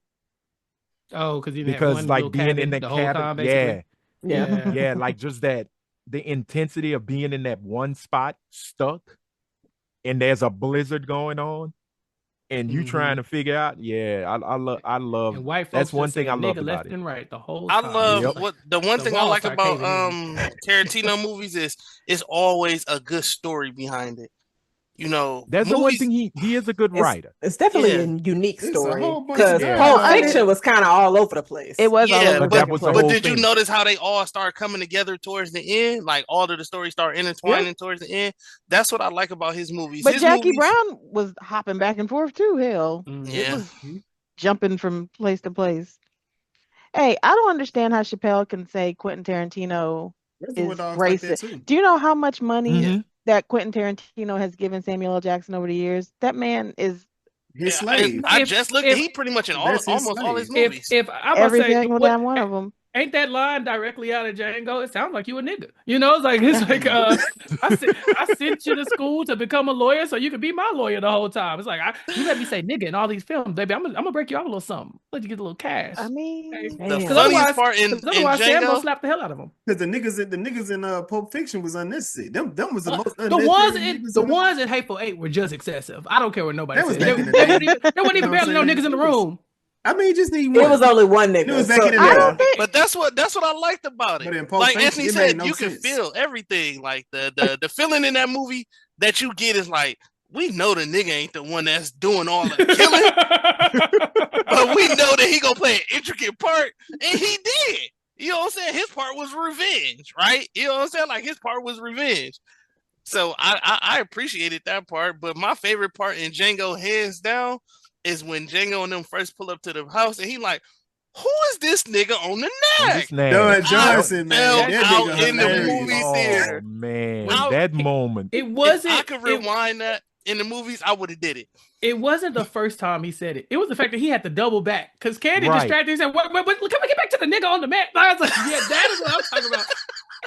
To this nigga, like, how you just gonna ignore this? Here? Yeah. Why is you here? You know, he was not feeling it. Now I gotta give props though, because I never thought I'd see Don Johnson throw the N-word since I have seen him riding up and down the Miami streets with Philip Michael Thomas for 12 damn years on Miami Vice. And I never thought in them pastel suits I'd ever hear him say the N-word. And when he did as Big Daddy, I sat there and went, I think I hate Don Johnson now. No, I'm not mad at it. I wasn't mad at it. I was okay with it. I had to get over it. I was okay with it. Kept divorcing him every time, every 10 years. She's no racist. Now, one of my favorite points in the movie was with Don, where the little girl says, "You want me to treat him like white folks?" And I think it was like, no. No. That is not what I want. You gotta do the boys. Treat him, Big Daddy. Rico. The women that Candy with a big. I'm not saying that nigga name. At Don Johnson Farm. They think they was from Atlanta. All the women said they was from Atlanta over there. Oh yeah, there was some asses on them. For sure. Oh yeah, they was big. So just ignore the accent. They were stripping. The accent ain't got nothing to do with them asses. Doing some Atlanta booties. See, Rico just went to the ass. You know, Jason is like she sounded like she was from Atlanta. Rico wasn't even. I know the asses was there. Hold on, Jason. I know the asses was there because he was even nice to him. He did treat him with respect. He was nice to him. He didn't call her a B word or nothing when she said he was just raping him. I mean, for the most part, he was respectful, but don't treat him like a white person. Yeah, aside from the rape, I guess he was cool. Oh. He said, "What's that boy name that be at the treat him like him." yeah. It was no, you can't. You gotta treat him like Jerry. That's his name. Yeah. He said, "Don't treat him like a white person. Treat him like a poor person." I wish we would have saw what Jerry looked like. You know he was slow. I just imagine him in a wheelchair, but I'm like, they ain't had those. No. So he was like they had wheelchairs back then. No, they had those huge wheels in the back. Slow as shit. He had that hand that wouldn't go down. That's like from Scary Movie. Oh, his special hand. Yeah. That man was literally a window worker. He said that man come and fix the window, and she said, and I bet he had a little hand. I was like, that's what he said the man's occupation was. He worked not necessarily a little hand. It was just a hand that wouldn't go down. Like it, we can't make that gesture anymore like we used to when we was looking. You better not do that with that hand. Oh yeah, we see Jazz. Oh yeah, Jazz going to hell. That's gonna be my profile picture for the rest of the year. I seen that shit. Oh, man. You think nobody ain't see it? I seen that shit. Oh, I'm gonna watch. I'm gonna watch the YouTube version back. Listen. Wait a minute. What are we at right now? I don't like the fact that Chappelle and Anthony showed me that he was the villain. I just don't like that. How true that is. Steven? He was a calculated person too. Stevens was the bad guy. I hated how calculated he was when he found out that Django and old girl was together. Oh man, all hell broke loose. Man, even when Django was hanging upside down and he comes to Django like, that was gonna cut off your nuts, but I just happened to let it slip that it'd be even worse if they made you go work over there at the Dickies. I'm like, this nigga, he threw him under the bus for no reason. This man was going to get his balls cut off. He said, no, that's not bad enough. But Chappelle, if you somehow Master's wife just came up with this on her own. I just slipped it out there. If you was in Django's position, upside down, about to get your balls cut off, would you rather him? What? Have you send me to the meal? Yeah, send me to the. So it's kind of like he helped Django a little bit. He wasn't trying to, but he definitely helped him. But he wasn't trying to. He kind of helped them, but then when you learn about what they do to him at Dickie's meal, right. It's like, getting castrated. Off today, not off tomorrow. Yeah, yeah. Sooner or later, you are not. You might want to pray that you have gotten, snipped. But I have to say, with Steven, for me, it's the scene with him and Candy, and they just drinking the bourbon, minding they, just plotting and planning. And I think it was Candy tried to say something, or Steven tried to tell him something, and Candy kind of went up in his voice. And Steven just kind of cut a look at him, and Candy went right back to being that little boy. So it was definitely a father-son relationship, because we already know his daddy owned Steven. He wasn't listening. Yeah. But his daddy owned Steven. But the thing is that Steven learned how to be very conniving, meticulous, calculating as a motherfucker. Very. He knew how to play that game, and he played him well. He played him like a damn piano. The coolest thing about the interaction too is that, like you said, he was kind of like, he was the slave at first. He like, hey, meet me in the library. Because at first he kind of like, hey, can you meet me in the kitchen? Can you want to trying to play it off? And he like, hey, I'm doing something right now. He's like, no, meet me in the kitchen. Like, no. He said, meet me in the library. All right. Let me go see what he wants. And when he come in there, he got his chair back with like already sitting down and was sipping. This nigga got his legs crossed. He's sipping bourbon or some shit. I'm like, oh, okay. And his speech, he drops his little accent too. He's like, these motherfuckers ain't here to buy no damn Indigos. They want that girl. Like, he was so straightforward. He's like, he's like, they're playing your ass for a fool. That's what I'm talking about. It was just like, who is this nigga? Yes. Where has he been this whole time? That whole interaction was like that interaction was just gold. Everything that you said is 100% true. Like, and too, like, the fact that he was even able to get the bourbon. Right. Who told you? And just pour his own shit up. Yes. But again, this is the wolf finally revealing himself out of the sheep, out of sheep wool, because that's how you play it. You play feeble, you play shucking and jiving. Oh, yeah, sir. And then boom, behind closed doors, we know who runs Candyland. And it's not young man Candy. It's that old black bastard Steven. And he had no shame in showing people who he was. Even when he went in the kitchen, when he talked to Corin, that's a whole different understood who ran that house. That's a whole different environment in the kitchen. You go in the kitchen, he flirting with him and shit. They, hey, Steven, hey, baby. Like, that's it. Steven got his wick wet a bunch of times. Yeah. You think Steven was fucking Corin? 1000%. Girl. That was Steven land. The only one he ain't touched was Hildy, and we saw what they did to Hildy. He didn't fuck Sheba neither.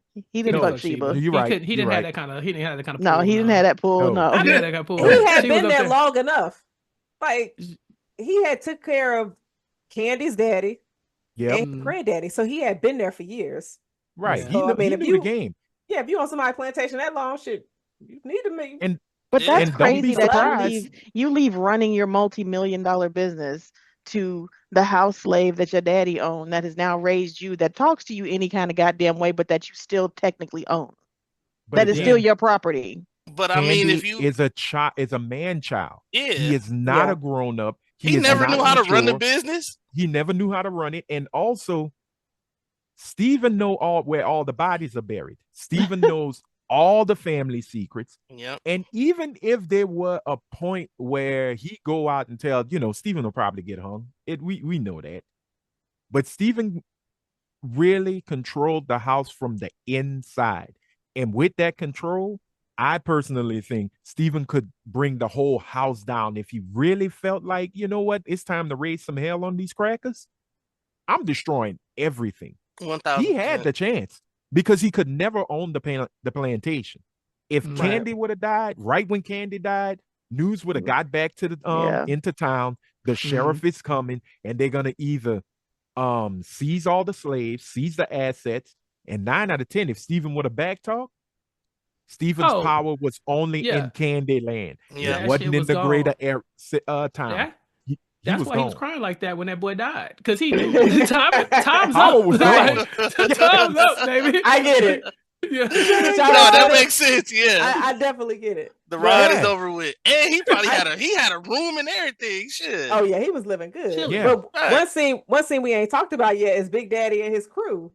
One of the most infamous scenes, I would say, from a movie the past 15 to 20 years is with the KKK trying to get them Here we go. Did they lick back? get their pillowcases together. Here we go. You know what? My wife spent all day cutting holes in this shit for you guys, and this is the things that she gets. Just criticize. Like I said, the bitch only had to cut 2 holes in a goddamn sheet. You see, I can't see shit. He said, "Fuck all y'all. I'm going home." Like, I'm sorry. That's my favorite part. All y'all. He picked up his ball and was like, "I'm going home with it. Fuck you niggas. I'm out." Fuck all y'all. Now ride without hiding your face, But again, you got to give it to Tarantino for taking something as evil and as brutal as the Knights of the White Camellia, aka the Ku Klux Klan, aka the Night Riders, aka the Knights of the Great South. You had to look at it and you laugh. It's some serious stuff because these are drunk. That's how they started. White men, and it was just kind of like what he did with Hitler in Inglourious Bastards. Yep.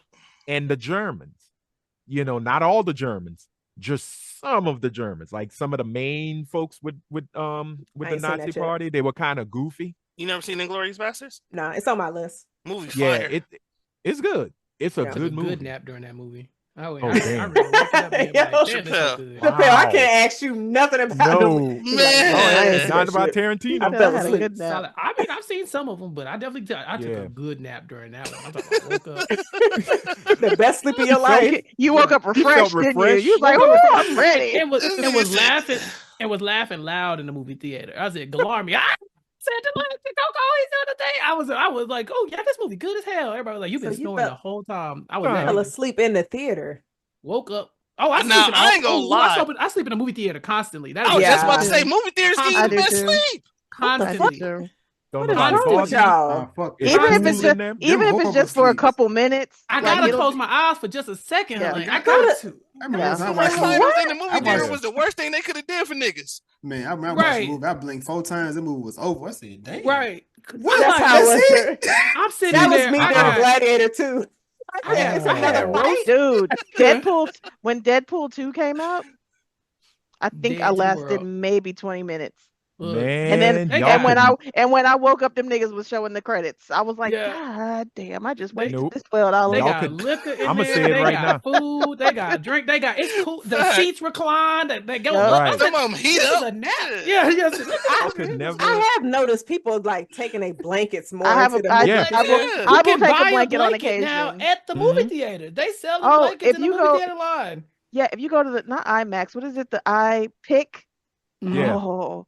iPick give you a lot of good shit, baby. You get blankets and pillows and shit. Seats is plushy.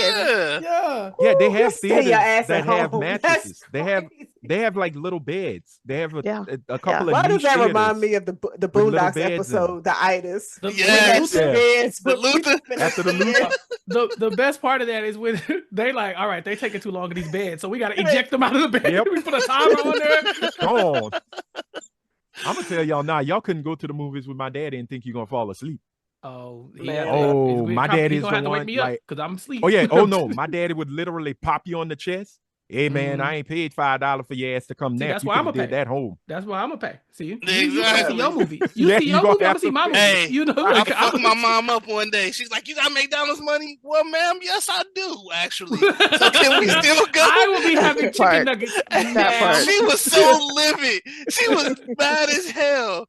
And at that moment, I knew the power of having your own shit like this. Right. Well, Gotta have your own they, stuff. They announced this dollar menu, and I want to see what that's about. But back to Django. Yes.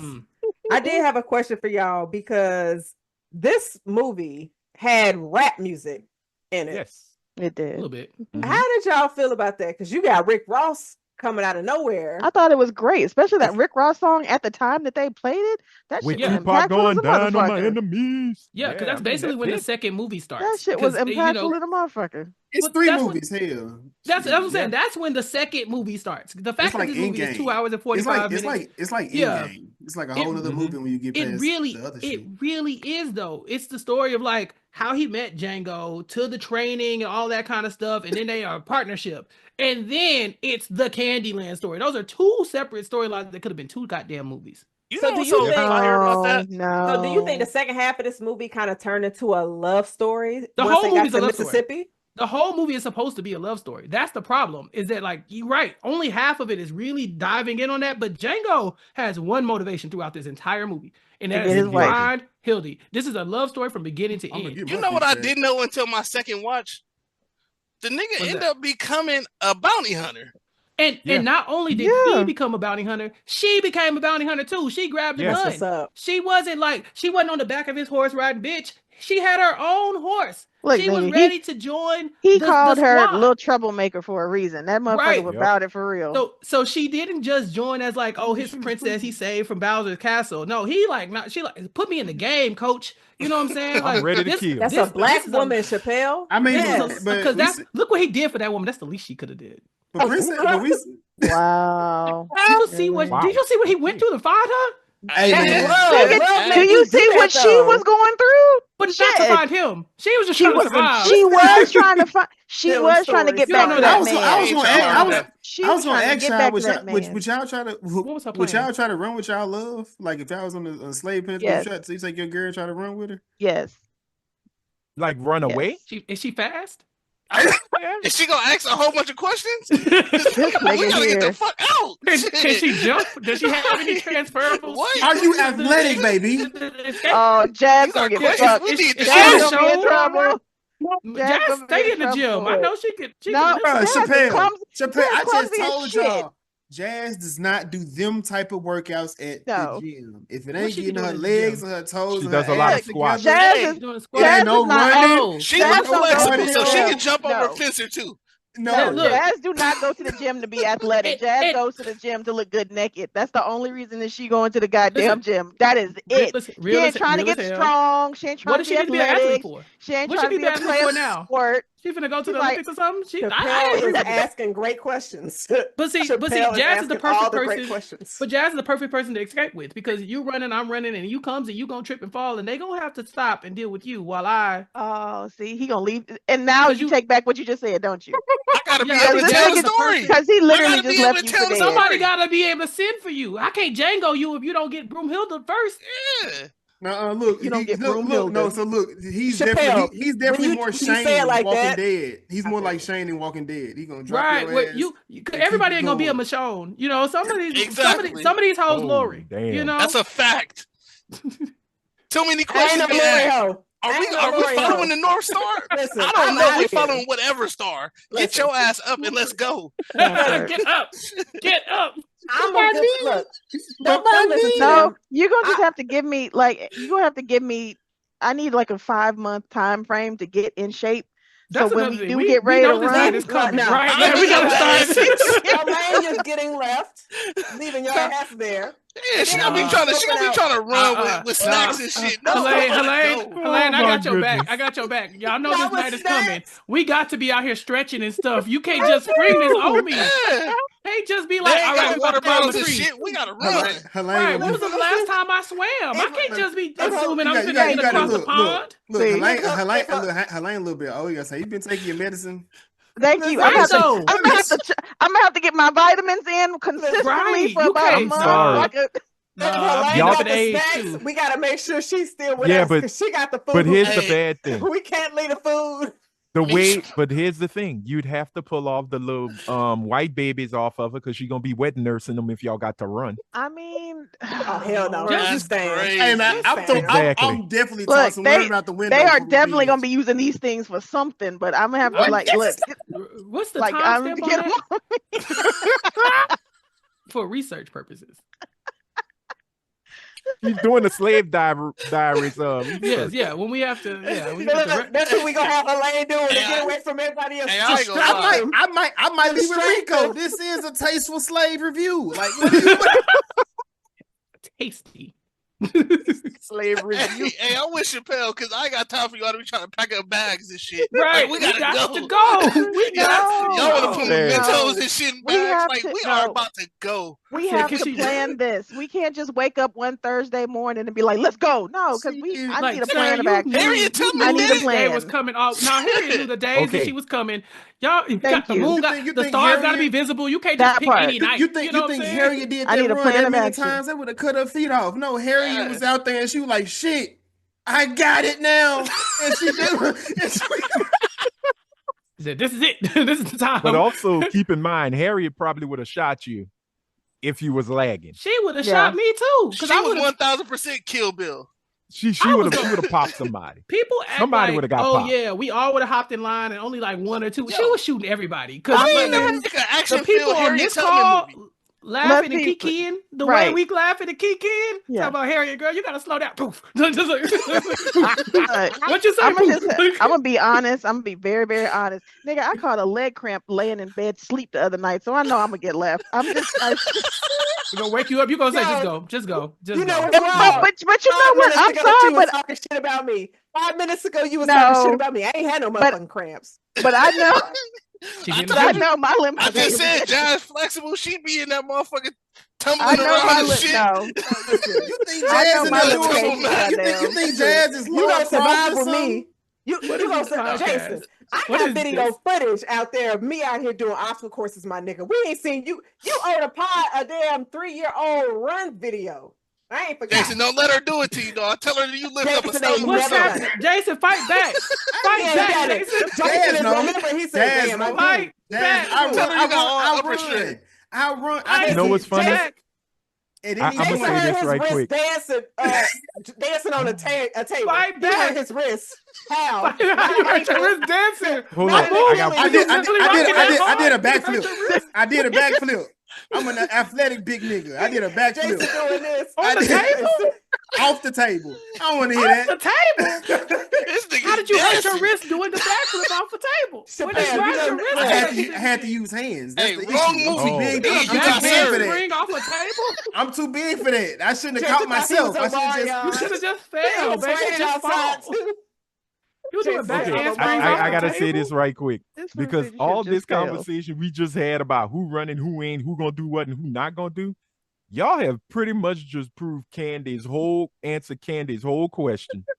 Why haven't these niggas fought back? Because we got the 3 bumps, nigga. Remember? Hell, it keeps us docile. Remember? The 3 dimples. Look, it was crazy that Candy's asking that question. Candy, they're not fighting back because Steve is not letting them. You know what I'm saying? Like, sir, if they wanted to overtake this, you would be gone. He's not letting them. But that's always been the question, though, Chappelle, because at that time, slaves outnumbered their masters damn near 4 or 5 to 1. Yeah, but they had all the weapons. And then they also didn't have hope. Where am I going? If I get out of here, where am I going? They didn't want to die. Right. They didn't want to die. But also, if you think about it, there's really two people or 2 persons that would be the most dangerous to any slave owner. Me. I'm a house nigga. Me. I'm inside. I'm in there. I'm shaving them and I'm ready. Waiting on my dick. I'm in the kitchen with one on a boob. I'm in the kitchen like this. But no, please. Like the most dangerous were the ones in the house. Because if you worked in the kitchen, you could easily slip nightshade in the grits. Poison. If you were a wet nurse, you could have easily put a little mentholatum on the nipple. Yeah, you'd have got a tingle. but that baby would have been puking blood in a couple of days. Mhm. I'm not saying that A for little syrup, YouTube. They would, yeah. I was say, yeah. You talking loud on the That's anyway. that Game of Thrones shit. Yeah, I'm kind of the reason Trump is getting rid of Black history, but he said it's gone because I'm telling secrets. But no, if you think about it, those who were in the house, if they really would have like put their minds to it, all those families would have been eradicated like that. We're feeding you, we're clothing you, we're bathing you, mind you, because a lot of them white sluts couldn't wash their own ass. That was Agnes cleaning. Them white what? Sluts. You heard him. Okay, you heard him right. I just want him to say. Oh no, I have no. But what I'm saying is, yeah, but I have no respect for people who think they can overlord over other people. So they women ain't shit, and the men just whatever. So the thing is, for me, I understood when I've watched it in the movie and Candy asked that question before the 3 dimples and all of that. I was like, yeah. That's the question. We outnumber. Can I ask y'all the real question? 2 people would die, but 20 people will take over a gun because those aren't automatic rifles. Those aren't automatic pistols. But you gotta pop. But like I think Chappelle said, where they gonna go? Where they gonna go? When the other whites pull up, then what? Well, you do what they do. We have to do it all over again. Did you see how the Klan showed up on them horses? You know, they were like 50 Klansmen. You just with pillowcases. You talking about at Candy's house? No, I'm talking about in the movie. I'm just saying when the whites want to pull up, they can pull up. Mm-hmm. Big Daddy's house. I think they just sent an email and he was just like, all right, we having a meeting tonight because we about to go kill these niggas. You think this Janelle Monáe slave movie or something? Yo, hold on, Jason, to piggyback off that. You got was slaves. it me? Or was them niggas, them niggas had some of the cleanest clothes I ever seen for a slave master in history. It wasn't a stain on Big Daddy's suit. Them niggas is in Atlanta. He was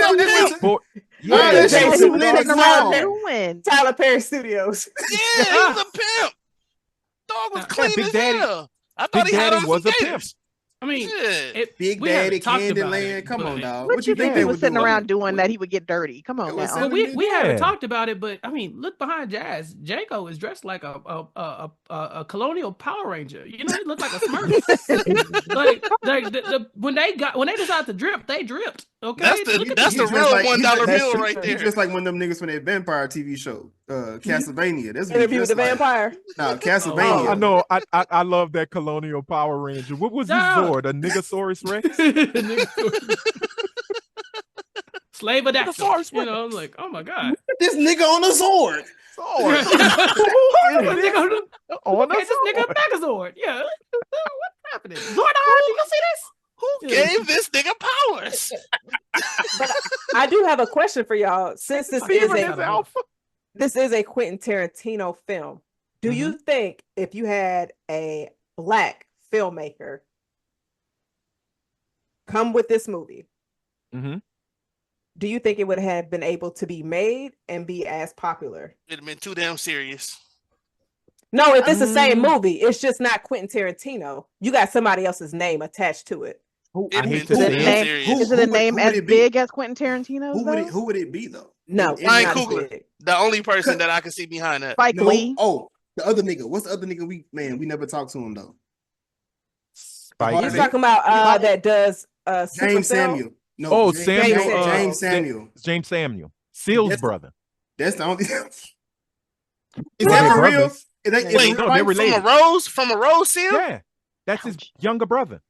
Oh, I can see it. Okay. Yeah. Okay, I can see their brothers. Yeah. I'm like, Fun what? fact. I'm like, what did JC beat this nigga? It would have been too serious. I think that's I think James Samuel could pull it off because if you watch The Harder They Fall and The Book of Clarence, even though they had those serious moments, he can do comedy, he can do action. No, The Book of Clarence. Chappelle. Wait, well, my question was, if it's the same movie, it just has somebody else's name attached to it. Do you think James Samuel could do it? No, but I don't think he gets it greenlit. Yeah, it would have been a Black movie. Yeah, it'd have been a Black movie. Because I'm curious, like, is with this kind of movie, did it get pushed heavy because it was Quentin Tarantino? Absolutely. Because I feel like a movie like this, with what this was pushing, you have a black slave killing white people. Right. I'm just like, I don't know if they would. A black director would have had way more Negro in it. Yeah. Mm-hmm. Well, but also, I'm sorry, I don't mean to cut anybody. I think also it gives sort of like a sigh of relief to white viewers that this is something being done through the white gaze, and not white homosexuals, but the white gaze, GAZE. I just want to make that clear that Quentin Tarantino has this so-called ghetto pass that's been given to him, not by us, but by Hollywood. Some niggas be giving it to him. Well, true, but by Hollywood, where he's the oh man, what's my boy, the David Attenborough of blacks, where he documents Negro life in a way that not even black directors do it, you know. And plus, he's that quirky, weird white director that just makes movies that people gravitate to because it has that 70s movie sensibility, you know. And look, I'm older than everybody on here. I was raised on those old 70 films, you know, Superfly, you know, the movies, you know, made for black people by black people, but actually made by Jews. Well, like they say, for us, about us, created by Jewish directors. That's Tarantino. So it's an easier grab to greenlight. You know, he's what helps white folks kind of see black people. And folks may not believe me, but that is true. That's how it's been for him. You know, when every time they interview him, you know, when I worked at a video store, all I did was watch the 70s Blaxploitation films, you know, Cotton Comes to Harlem and Coffee and this, that, and the other. And then Hollywood sees him. He does True Romance as a writer. He gets Reservoir Dogs as a director. That becomes a hit. Pulp Fiction takes him into the stratosphere. Now he can do no wrong. So now he brings in all these other movies, your Jackie Browns, your Django Unchained and Glorious Bastards, where he can take something that's serious, in Glorious Bastards and Django, and kind of lampoon it in a lot of ways, you know, because contrary to popular belief, slavery is not funny. It don't matter who's in bondage. Sure. There's no laughter here. But he has carte blanche and the privilege to make movies like that, and it's safe. Like he said, if we had James Samuelson, hell, if we had Spike Lee, guarantee you it's gonna be a 5-hour movie of white folks getting killed. Yeah. It's gonna be a long one. This is Roots with a fraternity. The Negro gets, but it'll be Roots, the Negro's revenge. It's there's no cutting it, as it should be. Yeah. Look, you know. You made a really good point too. I mean, like, Tarantino is just repackaging old stuff that works. You know, like you said, he's paying homage to the 70s. But all of his movies, right? The highest acclaimed movies. This is not like present day films that people get of everyday life. These are movies that he grew up in the movie store watching and all that kind of stuff. And now he goes and he flips them and makes like the new sexy version of it in the 90s and the 2000s, right? So Reservoir Dogs, like every other Hong Kong movie, Pulp Fiction, The Crime Story, Blaxploitation with Jackie Brown, Kill Bill, the Kung Fu movies. Like, these are movies that people already have a reverence for. And he just goes and makes them in like spices them up, you know what I'm saying? Like, make them shiny and make them digestible for now. You know, these spaghetti westerns ain't new. This is just him flipping them and making them into something that, you know, kind of like to put his own spin on stuff in a way that is digestible for white people. Because at the end of the day, Django Unchained, it really is a remake of The Legend of Nigga Charlie. Now, if you ain't seen that, come on, man, you know. That's a good movie. Yeah, I didn't even know that shit existed. I ain't seen what? The Legend of Nigga Charlie? That shit sound like something from Boondocks. That don't sound like some shit I would want to watch. Okay, it's two films. It's two films. It's the Legend of Nigga Charlie and Boss Nigga, both with Fred Williamson. Boss Nigga? Yes. That's my Anthony, what the hell do you be watching? They got swangers on that cattle. I will send you. I will send you the trailer. Threes and fours. Jason is looking that up. Even Tarantino wanted to use the line from the Legend of Nigga Charlie where they go, "You got any last words?" And he goes, "Yeah, kiss my black ass." And he get the captain. Everybody die. So he wanted to do that, but he had to put it in his Tarantino spin. But I do have a question because this is something that kind of what I'm looking at the boss nigga. I'm looking it up, but that's the nigga from the black dude from Dusk Till Dawn. Yeah, Fred Williamson. Oh, really? The one with the leather. I'm gonna get you, sucker. Yeah, no, the big black dude. Yeah, I'm gonna get you, sucker. Oh, okay. Yeah, he was a Hammer. That's crazy. Hammer or Slammer, I can't remember. No, that was Jim. No, that was Jim Brown who was in I'm Gonna Get You, Sucker.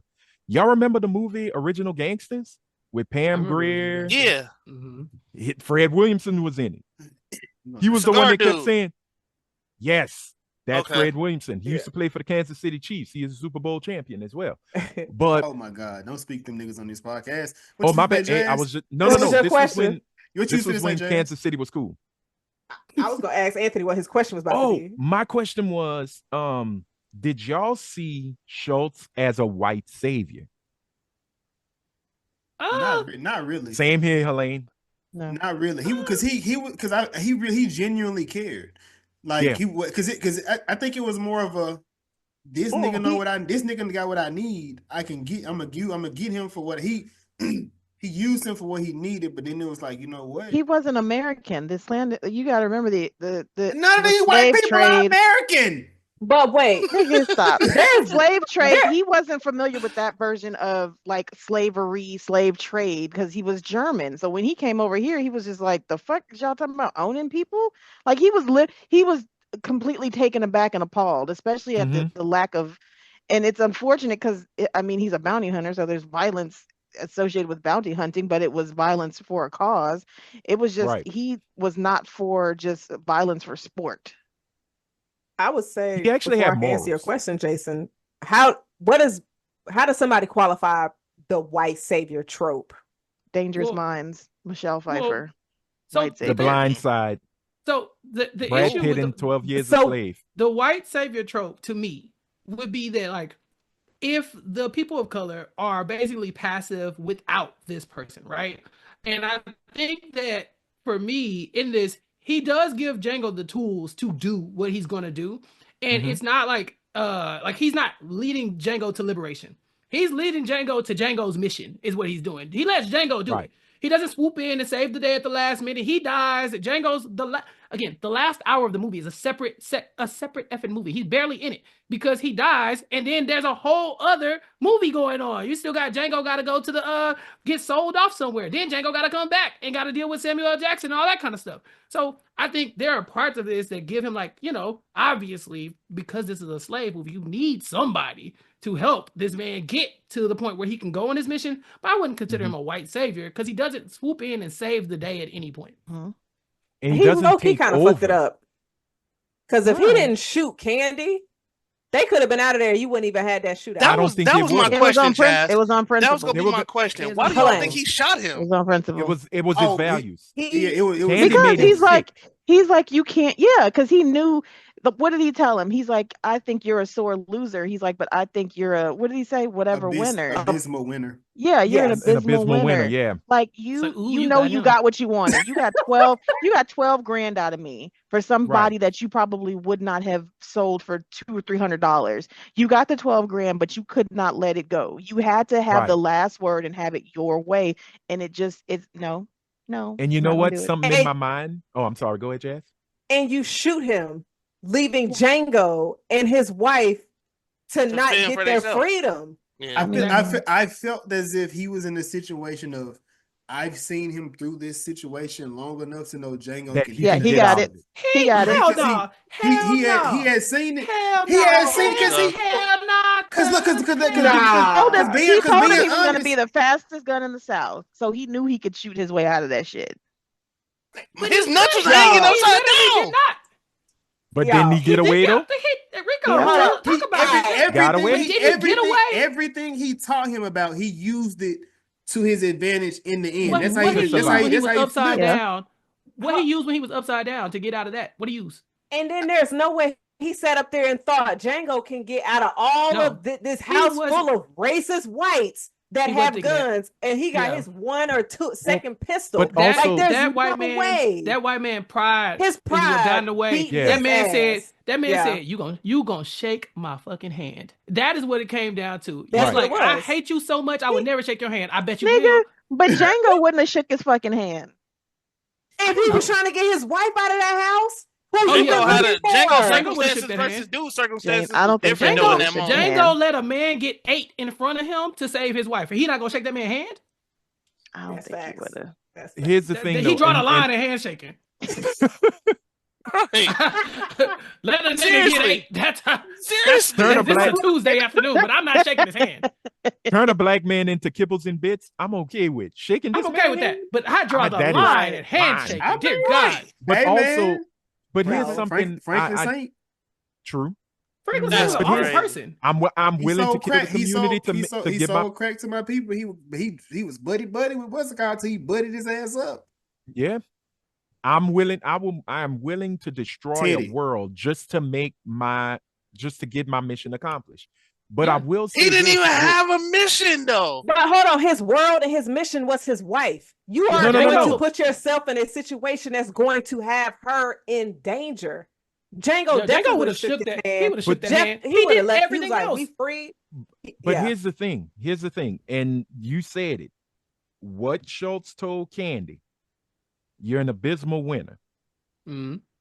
At the end of the day, $12,000 would not have satisfied Candy. Because in the long run, I agree. Because he would have wanted more. Killed them. No. I think this is me, Jazz. This is just me. The way Candy behaves, and like I said before, he's a he man child. That money and still kept them enslaved. He'd have still killed. He'd have kept them. He would. No. Oh no. He is not a man of honor. Candy could have easily gotten. No, Candy could have easily gotten those freedom papers revoked. Easily. All he would have to say is, them niggas copied my thing. Nah, it would have come back and blow up in his face like, well, how did those niggas learn to write? But again, I don't think he would have gone that far. I think he would have went even worse. I personally kill him. I got the money. I don't need them. But they're that's not going to walk you away really think free. After that 12 G's that he would just let them walk out of there and wouldn't have. Candy he would have is let not a them man get of a honor. mile down the road and would have sent them dogs after them people. After Steven forwarded the plan, it was at that point it was pretty much up at that point. Because he felt like he was getting played. He did. I mean, he was getting played, but for what though? If I'm giving you $12,000 for a little chick and this man, and I looked up what $12,000 was at that time. That motherfucker got 12 G's, and I think that was right before the Civil War. The equation today is like $400,000 or some shit like that. He was rich. He was Did rich. You see how he was rich beyond. Did you see how he stopped drinking when they said 12,000? Yeah. Wait, what? Like, that man in the biggest house in the state. One of my favorite lines in the movie. Correct me if I'm wrong on this, Anthony. He said, "You have my attention, but now you have my curiosity." Is that what he said? No, it was you have my curiosity, but now you have my curiosity, but now you have my attention. That's one of my favorite lines in that movie. Because it's real. Yeah, because it's real. That's real. Hell. Yeah. Because Candy, again, man child, all the things he did was sort of kind of childish in the way he behaved. Line on Jason real soon. You know, so you had my curiosity, but now you piqued my curiosity, but now you have my attention. Now you got my attention. But Anthony, the reason why I feel like he would have kept up his end of the bargain is because he pretty much was showing them Southern hospitality. That don't exist. Nigga, that's prior to Southern hospitality. No, Jazz, continue. No. No, she's not cooking because again, this is why we gonna leave Jazz in the house. We running because she's trying to be cool with them shaking hands. What Jazz said? She got shot back there. No, hold on. Let Jazz finish. What you saying? I was basically just saying that I don't think that Candy would have turned on them. He would have got his money and they would have walked out the door. That's what I think. Because you let this man into your house, him and his black associate into your house. Even the man that raised you was like, they gonna sleep in a big house? You're gonna end up having to burn all your sheets. Because obviously this is something that he rarely does. And he was just like, because that's what happened. Showing him hospitality. So I feel like he had his flaws before he went crazy, but I feel like shake the hand. Okay. All of that shit. Southern hospitality is so fucking fake. Stop it. I'm talking about in the sense of this. I'm with Jazz because I think that like he could have come down and just shot him. He could have came out that room and just shot him in the face. He wanted. He said, but he wanted to. He wanted to play with them. No, exactly. Yeah. I think the shaking the hand is like almost like the worst. It's kind of like with Sam Jackson and Django at the end, where he's like, I could let them cut your balls off, but this is way worse. You know what I'm saying? He's like, I could just kill you, but I want you to shake my hand instead and live with the idea that you shook my hand and you didn't get over on me, and I got your $12,000, and I got over on you. It's like and I got over you. I don't think he necessarily is gonna kill him. But but my thing is, I'm sorry, but sometimes you got to think like a white man, and sometimes you just have to say like straight up. I can never. The win is never enough. Your wings. Well, that too. Caw. But again, there are people in this world who can't take just the win. They have to rub it so far in your face. Like they have to show you. Oh, wow. Rico. In Black History. Really, Rico? Really, Rico? In Black History. Hey. Black History. Mute him. Kendrick is black. Get out. You need to leave. Back on the movie. Mute him, please. You need to leave. And again, when like but I'm. And I need to stop harping on it. But when Schultz told him you're an abysmal winner, that is the sign of an abysmal winner. Not just rubbing it in your face, but completely taking you off the map. And in my mind, the total extreme is, I got $12,000. But you got the woman of your dream. Oh no, you're happy. I can't let you walk from here happy. Because nothing is more dangerous than a happy black man. That part. Just like nothing's more scarier than scared white people. They're the most dangerous species on the planet. But you got to think, he got that 12 I got to take you out.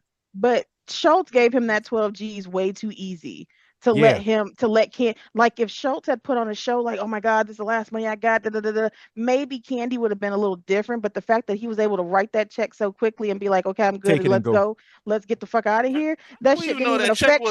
That shit didn't even affect. He tried to get the lawyers involved. That shit didn't even affect Schultz though, and that's why I think that's part of the reason why Candy was not going to let them make it, because he got the 12 G's. I mean, check for him, whatever. But he still didn't win. Like Anthony said, broke. He ended up with that girl. He ended up with the reason that they actually came there was for that girl, and that's what he got in the end. But me and Jazz gonna protect Candy like we said Jackson. We gonna protect him because he's. I got a question for you. Not protecting Leo. Hold on. Not our slave master. I got a question for y'all. When he blew that damn house up, did he kill the Mandingos too? He said what? No. When he blew the damn house up, he told the black folks to get far away from the white people. He told them to leave. He did tell them to leave. Yeah, he said get away from these white folks. He said get as far away from here as possible. Nigga, Cora and Sheba was hot footing it. Cora big ass. Oh yeah, you're right. Sheba had ran in years. Helene, I want to jump on what you said. He didn't even see Carrie Hilson's character as costing that much. Carrie Hilson or Kerry Washington? Kerry Washington. Oh, Washington. Pretty go rock. Kerry Washington. Don't upset the beehive. Okay. They want that $500 slave. You got somebody that you probably value at $500 and you just made $12K. Right. Yeah. I'm not killing nobody, especially being that this man got papers. Like, who trying to answer questions like, why is a lawman? He is a lawman. Has he been flaunting? He's got the paperwork. He's contracted by the government. You could get hanged. That don't mean nothing to him. That don't mean nothing to Candy. You don't give a shit. Y'all stop trying to play Candy, okay? That's what I'm talking. Jazz, hold on. You don't give a shit about Candy. Get off Candy nuts, man. We can agree to disagree. But keep in mind, y'all obsessed with this nigga Candy, bro. Get off. No, but this is why y'all own him like that, dog? Damn. Why you protected him so much? Right, because that's my nigga. Like this. I don't like this shit. All right, Chappelle. I don't like this. Oh, so Quentin Tarantino can say it, but okay. Oh, okay. But no, and this is my last thing. This is my last thing on it. We also got to keep in mind this is pre-Civil War United States. So the South is running on its own time here. Even though they are part of the Union, they do whatever they want. So if they kill a lawman, how easy is it for that to be so forgotten? Because it's gonna take months for the federal government to actually show up down south, and by the time that happens, all the stories are gonna be wrapped up real tight. Because it's American Gothic, ladies and gentlemen. The South have stories. Like my daddy said, if God made a bulldozer and just ran it right over, the skeletons that shall come up. And it's not just a whole death euphemism, but the secrets will be told. They could have easily take Schultz out and not have any repercussions because states' rights were really at the forefront of all of that. So they'd have been fine. He could have easily said, well, he was trying to steal some of my property, which was my slaves. So I have the right to protect my property, correct? Yeah, they knew Schultz was from Texas because he made that point. So bitch, the shit in Texas don't got nothing to do with Chickasaw County. Exactly. Chickasaw County, you better shake that man's hand. He probably could get away with that. Like, he wouldn't shake my hand. I'm sorry, I had to kill him. They'd be like, all right. Exactly. Hey. Because he's a nigga. I got you. And he had a nigga on a horse too. Dig him up. The biggest and thing. not a nigga on a horse, but he had a nigga on a nag. Nigga on a nag. That's automatic hanging. You're good. You're free. Go live free. But also keep in mind, Candy was having financial troubles too. They were having issues on. Well, he said that he was having issues. Even though his mandingos were making money with the fights, he wasn't making that much money to keep that plantation up. So $12,000. Yeah, $12,000, man, got my eyes open. Shit, yeah, I'll take it. But again, if he stopped feeding the goddamn slaves to the fucking dogs, he might have made some profit. Shit. Well, but again, like I said, this motherfucker was castrating and fucking up his profits. Right. Well, I mean, most of the slaves was blind too, so you can't do no blind mandingo. The scene where he was talking to Samuel L. Jackson character, he's like, how many slaves ran away last while I was gone? Only two. It was only two. But you see, again, 2 slaves leaving, that's profit. That's money lost. Yeah. And we don't. Fed one to a dog, was ready to rip off some nuts, had Hildy in a fucking box. He wasn't too goddamn concerned with loss of profit margin. But also, we don't know how his credit was. Because, look, $12,000, you're right, Helene. That's like they say, that's good money. But again, nigga, let somebody walk up in here right now in 2025 and offer me $12,000 for one of these niggas. I am signing the birth certificate over. She's playing, y'all. She's playing. She don't know how to use American or nothing like that. I don't know. It's a joke. I don't know. Hey, wait. Who? You know what's funny at the beginning of the movie? The beginning of the movie always. I like how it set the tone. How he was talking shit to the slaves at the beginning of the movie. And then when the tide turned, he was like, well, now hold on now. Listen here. I treat y'all real good, don't I? I gave you my apple. You just know that apple ain't have shit on it. Not at all. It's probably wormy and mealy and shit. Right. Fucking out. But again, that goes to Candy's question. Why don't they just take us out? The conversation changes. It changes. You can call that man or that group of people who are working them fields, nigga, all day, beat them down, try to break their spirits. Nigga. But it just takes one, and it's infectious. So if a group of them decide, oh no, man, you know what? I'm cool. I can take the musket hit. But it just takes one both ways, Anthony. I hate how they look like they got a Tim Scott and a Candace Owens in that house right now. Telling the niggas, nah, stand down, cause we've got good white folks over here. Stand down, nigga. I heard about the whites at the other place, and I'm not going there. Right. Candy takes care of us, actually. But I saw you drinking the bourbon. Okay, but that's what you do. But that's when you do what the slaves in what is now St. James Parish did, and cut them down too. Everybody got to go when it comes for freedom. Everybody got to go. If you ain't down for it, you get a machete to the neck. Plain and simple. Now, sadly, They died a horrible death because the white folks actually got up and decided to fight them back, and they put. But their you see how Anthony is throwing people out here, and then he backdoors with, but they all died horribly. But it did take the Civil War to actually free these people. Now, look, I love talking about slave combat strategy just as much as the next person. Okay, but combat strategy. It's strategy nonetheless. It does sound like it, right? That is a title. Yeah. I'm sorry. I'm sure there are aspects of the movie that we still have not discussed. But Chappelle, you have to call it tasty slave combat. Tasty slave combat strategy. It's delicious. Yeah. Jazz. Magically. Niggas love magic. No, we scared of magic. We don't love it. They with his voodoo. Helene wearing a Gryffindor shirt. It sounds like niggas love magic. This one does. No, that's right. Elaine is getting left on the plantation. That's that Caucasian glitter magic. Me and Cora gonna be in the kitchen together whipping up something. We got the same arm back here too. They just gonna make y'all do a topless. Y'all will be all right.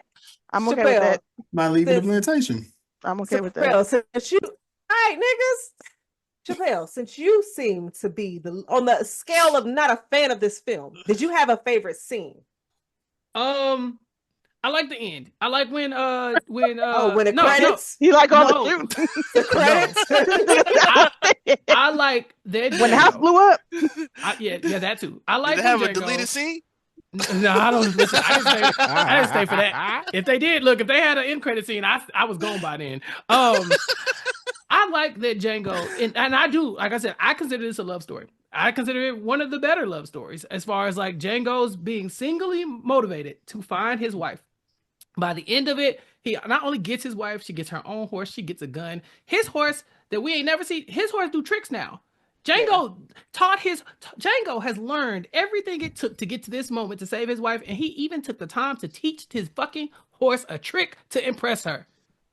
That's love. They better not make a part 2 to this shit. I know that. But they could have. But shit, the first one was 3 parts. Here's the thing. It's been so long, but I do think that there's more story to tell here. I think that Anthony points out a lot of the politics that are going on in that house, and the scene in the kitchen where you see like what the black folks is doing when Master's not around. That could have been his own separate movie. That would have been cool. So he finna be the slave version of John Wick, basically going to plantation to plantation.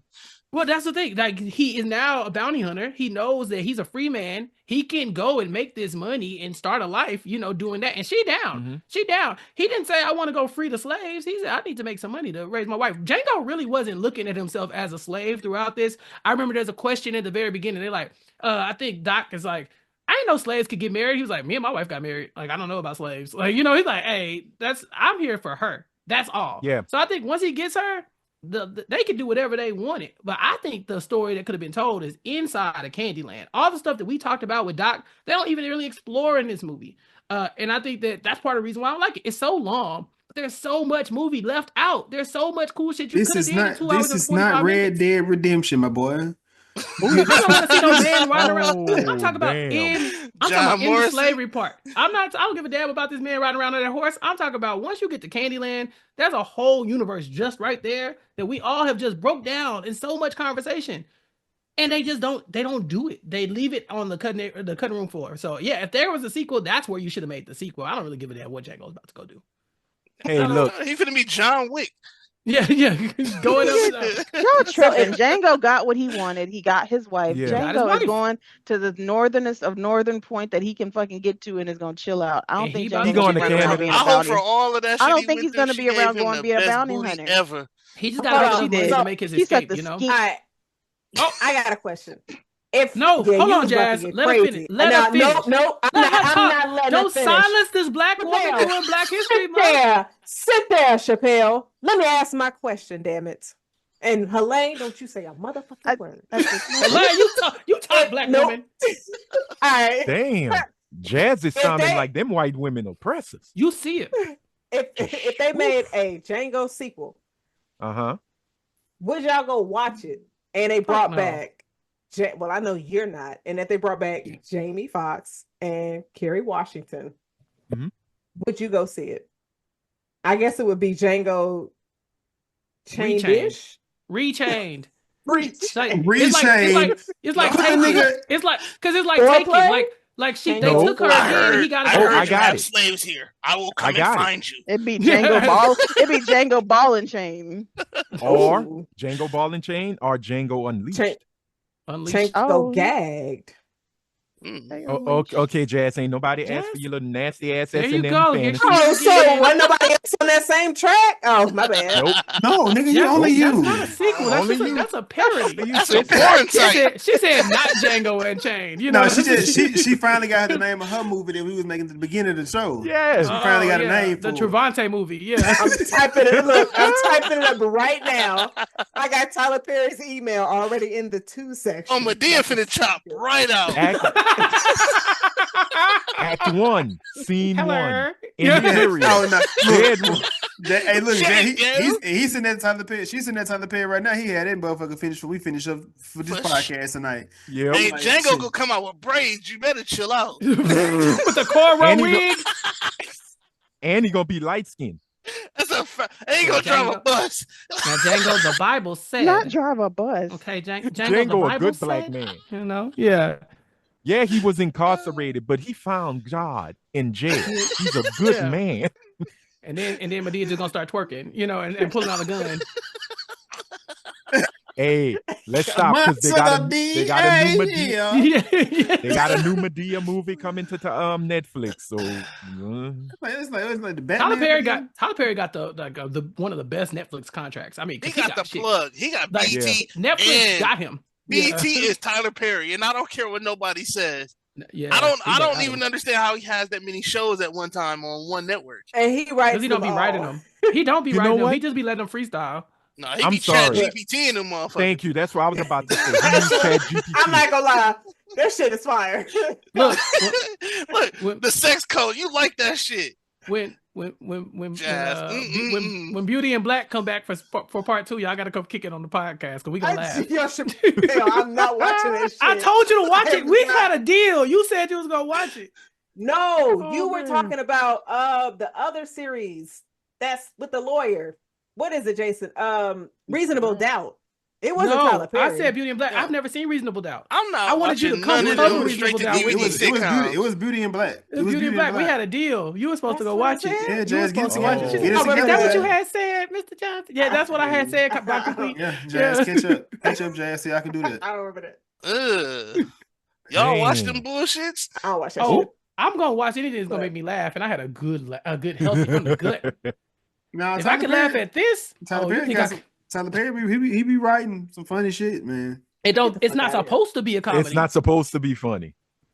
I mean, the way he writes is funny. Yeah, I saw what he did with my husband in Paint. I'd much rather watch Love After Lockup. I mean, that's basically a Tyler Perry movie right there. How dare you? That's I dare. Jason, did you have a favorite scene from the movie? Favorite scene in between, of course, the when they pull up on Don Johnson and he's Jamie kind of go crazy. Then of course Don Johnson trying to get his revenge with the KKK when they was mad at Buddy's wife. Yeah, because that's classic. That's classic. Look, nobody's saying they don't appreciate what Jenny did. Okay? Ain't see shit, so this time no bags, but next time all bags all around. That. How about you, Robert? Can you see? Not too good. I mean, Jonah Hill was hilarious. Jonah Hill came out of left field with that. If I don't move my head, I can see pretty good, more or less. How are we supposed to ride the horse we can't see? The horse is see for you. They was going I just made mine worse. That whole dialogue was just ridiculously hilarious. That was one scene that will never make the cutting room floor because that's what really kind of that was the comic relief that was needed for some odd reason. Was it an extended version of this or shit 5 hours long? No, because Hateful Eight like 8 hours long. That's what I was just about to say because Hateful Eight had one. That was too long too. That shit Justice League long. You know, I don't think you got it's like ain't no heroes in that shit either. Tarantino's first few films weren't that long, but when his editor passed, like he just started doing whatever. Like but these last but when she passed, it seemed like the last 4-5 movies. I'm like, hey, bro, it feels like she used to reel him in a little bit. I feel that she was the one. Yeah, you can tell it's a difference between his films before her and after her. And if you ever want to see a really good interview about her, when Tarantino was discussing Pulp Fiction and sitting in the editing room with her, and he's like throwing things like, "No, let's keep this and this," and she just gives him this look like, "I need you to shut the fuck up. Just be quiet. Here's this cut. Here's my cut. Here's the cut from the script, and I am never gonna do your cut." He could pay pick me out of those shut two. The fuck up. I could do that. Oh no, she was very vocal. Would you let him call you a nigga? No, I'm gonna tell him to shut the fuck up. That's the whole goal. So I could be like, hey, shut the fuck up. You stop saying that word. Who told you could say that? I don't know. I might give my ass whooping like Django gave that white slave master. He called me nigga. Is that your favorite scene in the movie where he beat that ass? No. My favorite scene is who let the nigga on the nag. That's by far. I fell out loud. If I could rewind that part in the movie theater, I would have had. I was crying. It was 10 minutes past it, and I kept repeating it in my head. Who let this nigga on it? Because who did? Who let the nigga on the nag? Who's the nigga up there on that nag? I was in there saying like Eddie Murphy when he was listening to Reggie tell jokes in The Professor. Oh, damn. Y'all check out our Nutty Professor review. I was Chappelle. Oh, nice. I was there. Can I tell y'all a secret? I hate that damn movie. You could have kept that to yourself, Rico.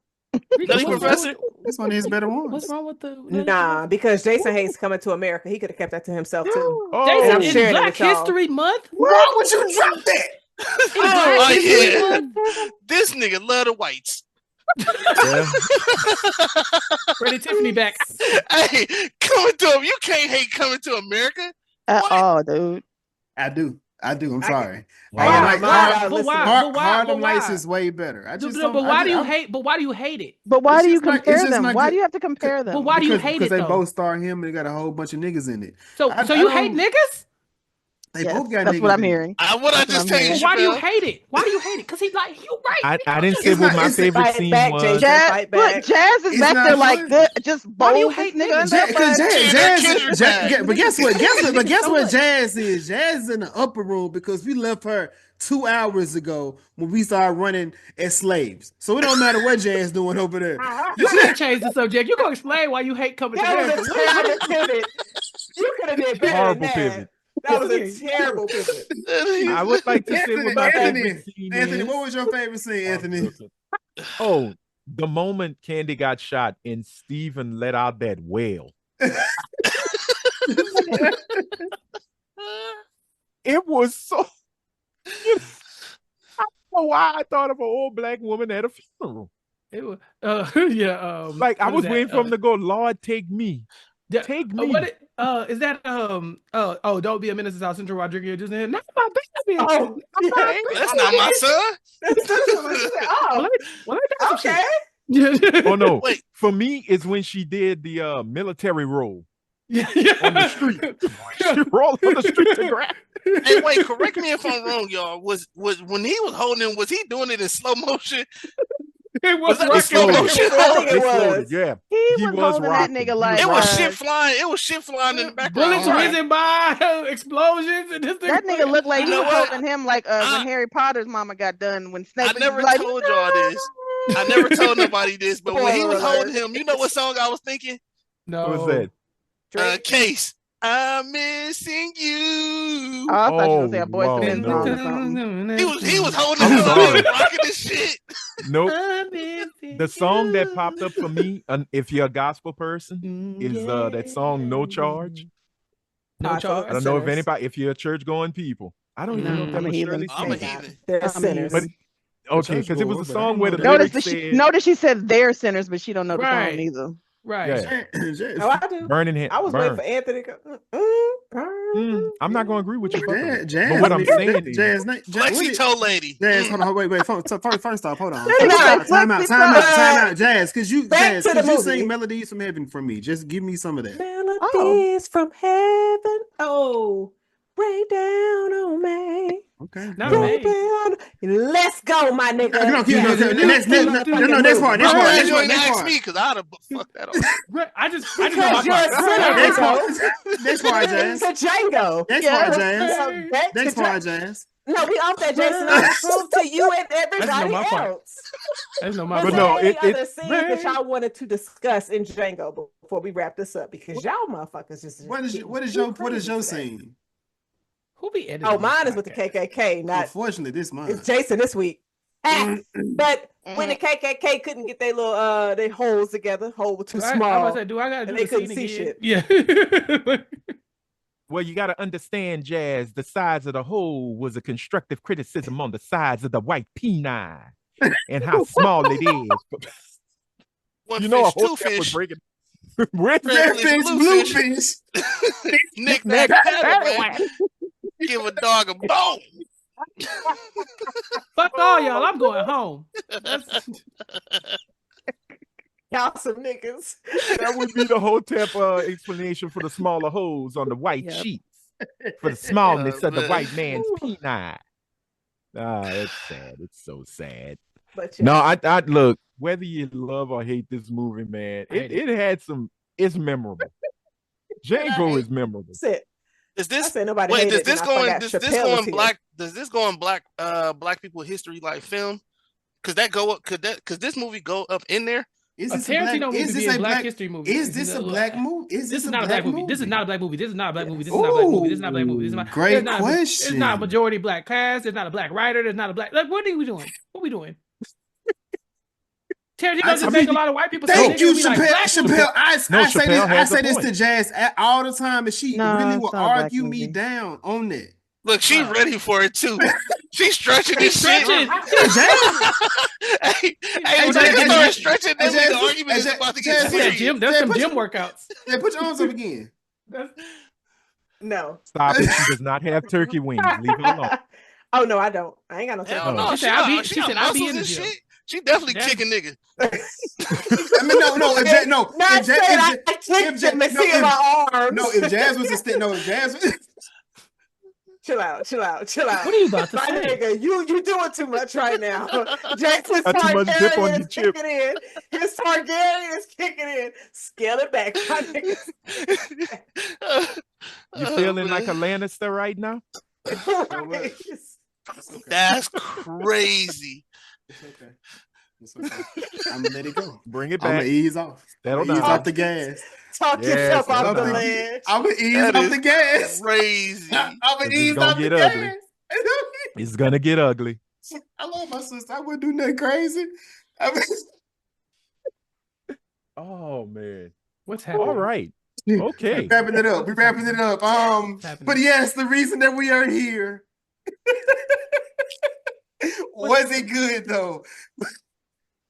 Rico, we're gonna start with you since you are the actual guest of the show. These other y'all niggas is not guests no more.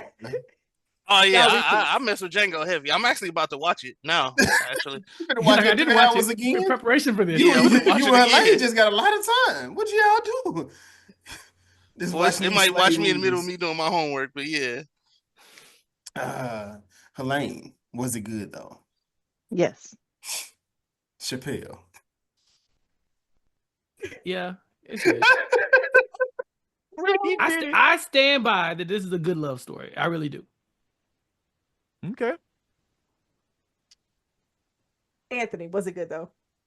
Yes. This thing's just great. Helene, was it good though?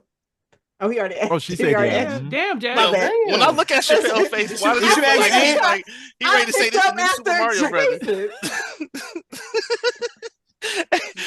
Hey, Rico, leave me alone, man. Is it good, brother? Oh yeah, it's good. Yes. Oh shit! Damn, y'all. No, it's all good. good. You were messing with your headphones. Jason, are you good though? Yes. No, I don't know. Are you good though? I don't know. What did you just ask? Are you good? Jason, good? Were you good? Yes, it was very good. I thoroughly enjoyed it. Yes, I seen some faces I didn't even realize was up in this movie. Like right, some of the baby Billy. Yeah, Walter Goggins. Walter Goggins. Yep. Walton Goggins. Why did they put him in this film? He loves stuff like that. He was in Hateful Eight too. But he's such a cool character. He barely in the movie. Like, damn, this man is hilarious. I would have had him everywhere. But that's the type of actor he is. He will take small roles. He'll take big roles. He just loves to act. They wasted this man. Okay. So question: was Channing Tatum wasted in Hateful Eight? He didn't do too. That's not what I asked you. Channing Tatum, no, because Channing Tatum is not that level of actor. So, yeah, he's not Walton Goggins. Right, compared to everybody else that was there. He's not. What y'all mean? Compared to everybody else. Goggins is a beast. Goggins can do whatever he wants. Channing Tatum and This Is the End is Oscar-winning acting. Nigga, shut the fuck up. Hey, after Vice Principal, Goggins can do whatever he wants to. Thank you, Rico. Thank you, Rico. Thank you, Rico. After Vice Principal, Goggins can do whatever. Vice Principal is hilarious. That white man can act. They wasted him. I'm sorry. The first time I ever seen Walton Goggins was in Major League 3, Back to the Minors, and his teeth scared me. He was a biter. No. Have you ever seen young Walter Goggins? His teeth are massive. Yeah, him and Steve Buscemi, they got scary teeth. Yeah, but Walter Goggins got that alphabet people, Mr. T, tall teeth kind of thing where it just looks like Wampa Chompers. I'm sorry. Again, I'm old. Y'all don't remember the letter people. No, like the little. Have you ever seen? Okay.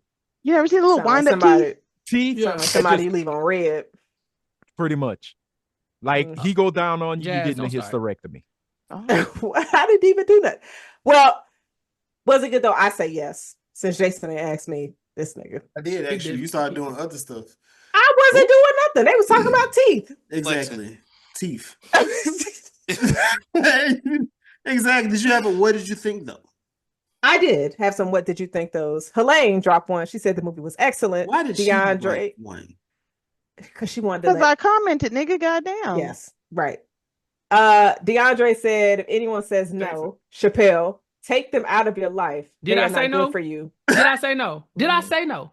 We got you in for I mean, yes, you did say every other word. Yeah, but no. But did I say no? If it moved like a duck and it sounded like a duck. But did I say no? It could be a girl. The way you're misconstruing my words during Black History. Chappelle, can I finish?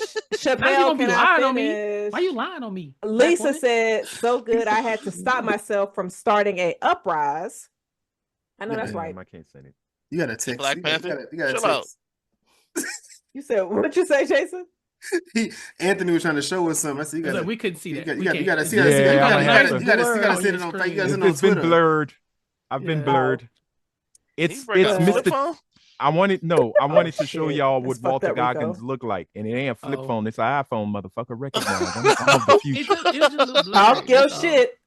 And then I had Erica said yes and yep, and then I had my homeboy D said yes. It was so many quotable moments.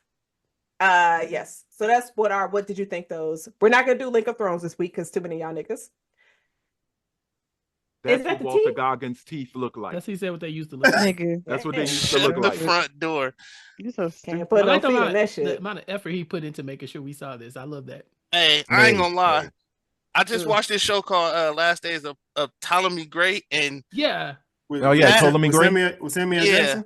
That he looked exactly like the slave in Django.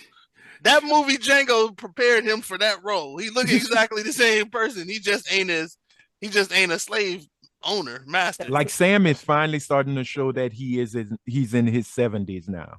Yeah. That's what you say. He's an old man, guys. I don't know. That nigga been looking 70 since he was 30. So no, that's Morgan Freeman. That's Morgan. Yeah, that's Morgan. I didn't even know what. Stop! Y'all are disrespectful. Morgan Freeman was in high school in 5th grade. Y'all disrespectful. Morgan Freeman was Y'all, No, Morgan Freeman was working at a Fortune 500 company as a janitor in 5th grade. We is here. Well, again, disrespectful. we appreciate Rico, the recap kickback, and Talking Ish, a podcast amongst friend podcast. We appreciate each and every one of y'all for coming out, chatting with us. This has been hilarious. I kept my cramp down because it was coming. You on your period? Jazz, I'm sorry. See what I'm talking about? This is what I be talking about. This is why that was me. I apologize. I was wrong. I was wrong. I was wrong. A black woman taking accountability, and you were red. I'm sorry. That made it worse.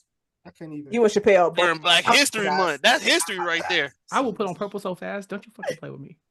All you gotta do is bark. Why you do this every time? Are you a Q? Are you trying to call him a mother? Hold on. Everybody stop. That's why you say every time we record. Everybody got on headphone, they on top of their head, but on Jazz, they could go across their head like Cyclops, man. Put that shit up. Just because we mention your past employment does not mean you have to bring up my forehead. There's a lot going on right now. Right. And I just think we should all just come back. Mad TV, my nigga. Mad TV. Yeah, okay, you bringing it back. How you forget that? Because it was at the beginning. Big ass head. I don't know how you bring it back. Why is Chappelle? Come back. Hey, are you a Q, Chappelle? Come back from. Yes, but that's not what we're supposed to be talking about right now. We're supposed to be talking about this amazing. I thought she was trying to call you a mutt. No, Jazz make me bark every time we record. You do anything. I don't. You do this exact thing that you're doing right now? Oh, can yeah, your tongue touch but do you does. And does. Oh, for real? We ain't seen that. I'm impressed. It's Black History Month. It's Black History Month. I'm just trying to support this young black brother. What you mean? Shut this down. All right. This is the Was It Good Though podcast about movies and TV shows. I am Jason and Jazz. You're not both of us. We don't have days anymore, Jason. You, Jason. I'm Jazz. Right. And then until next time, deuces.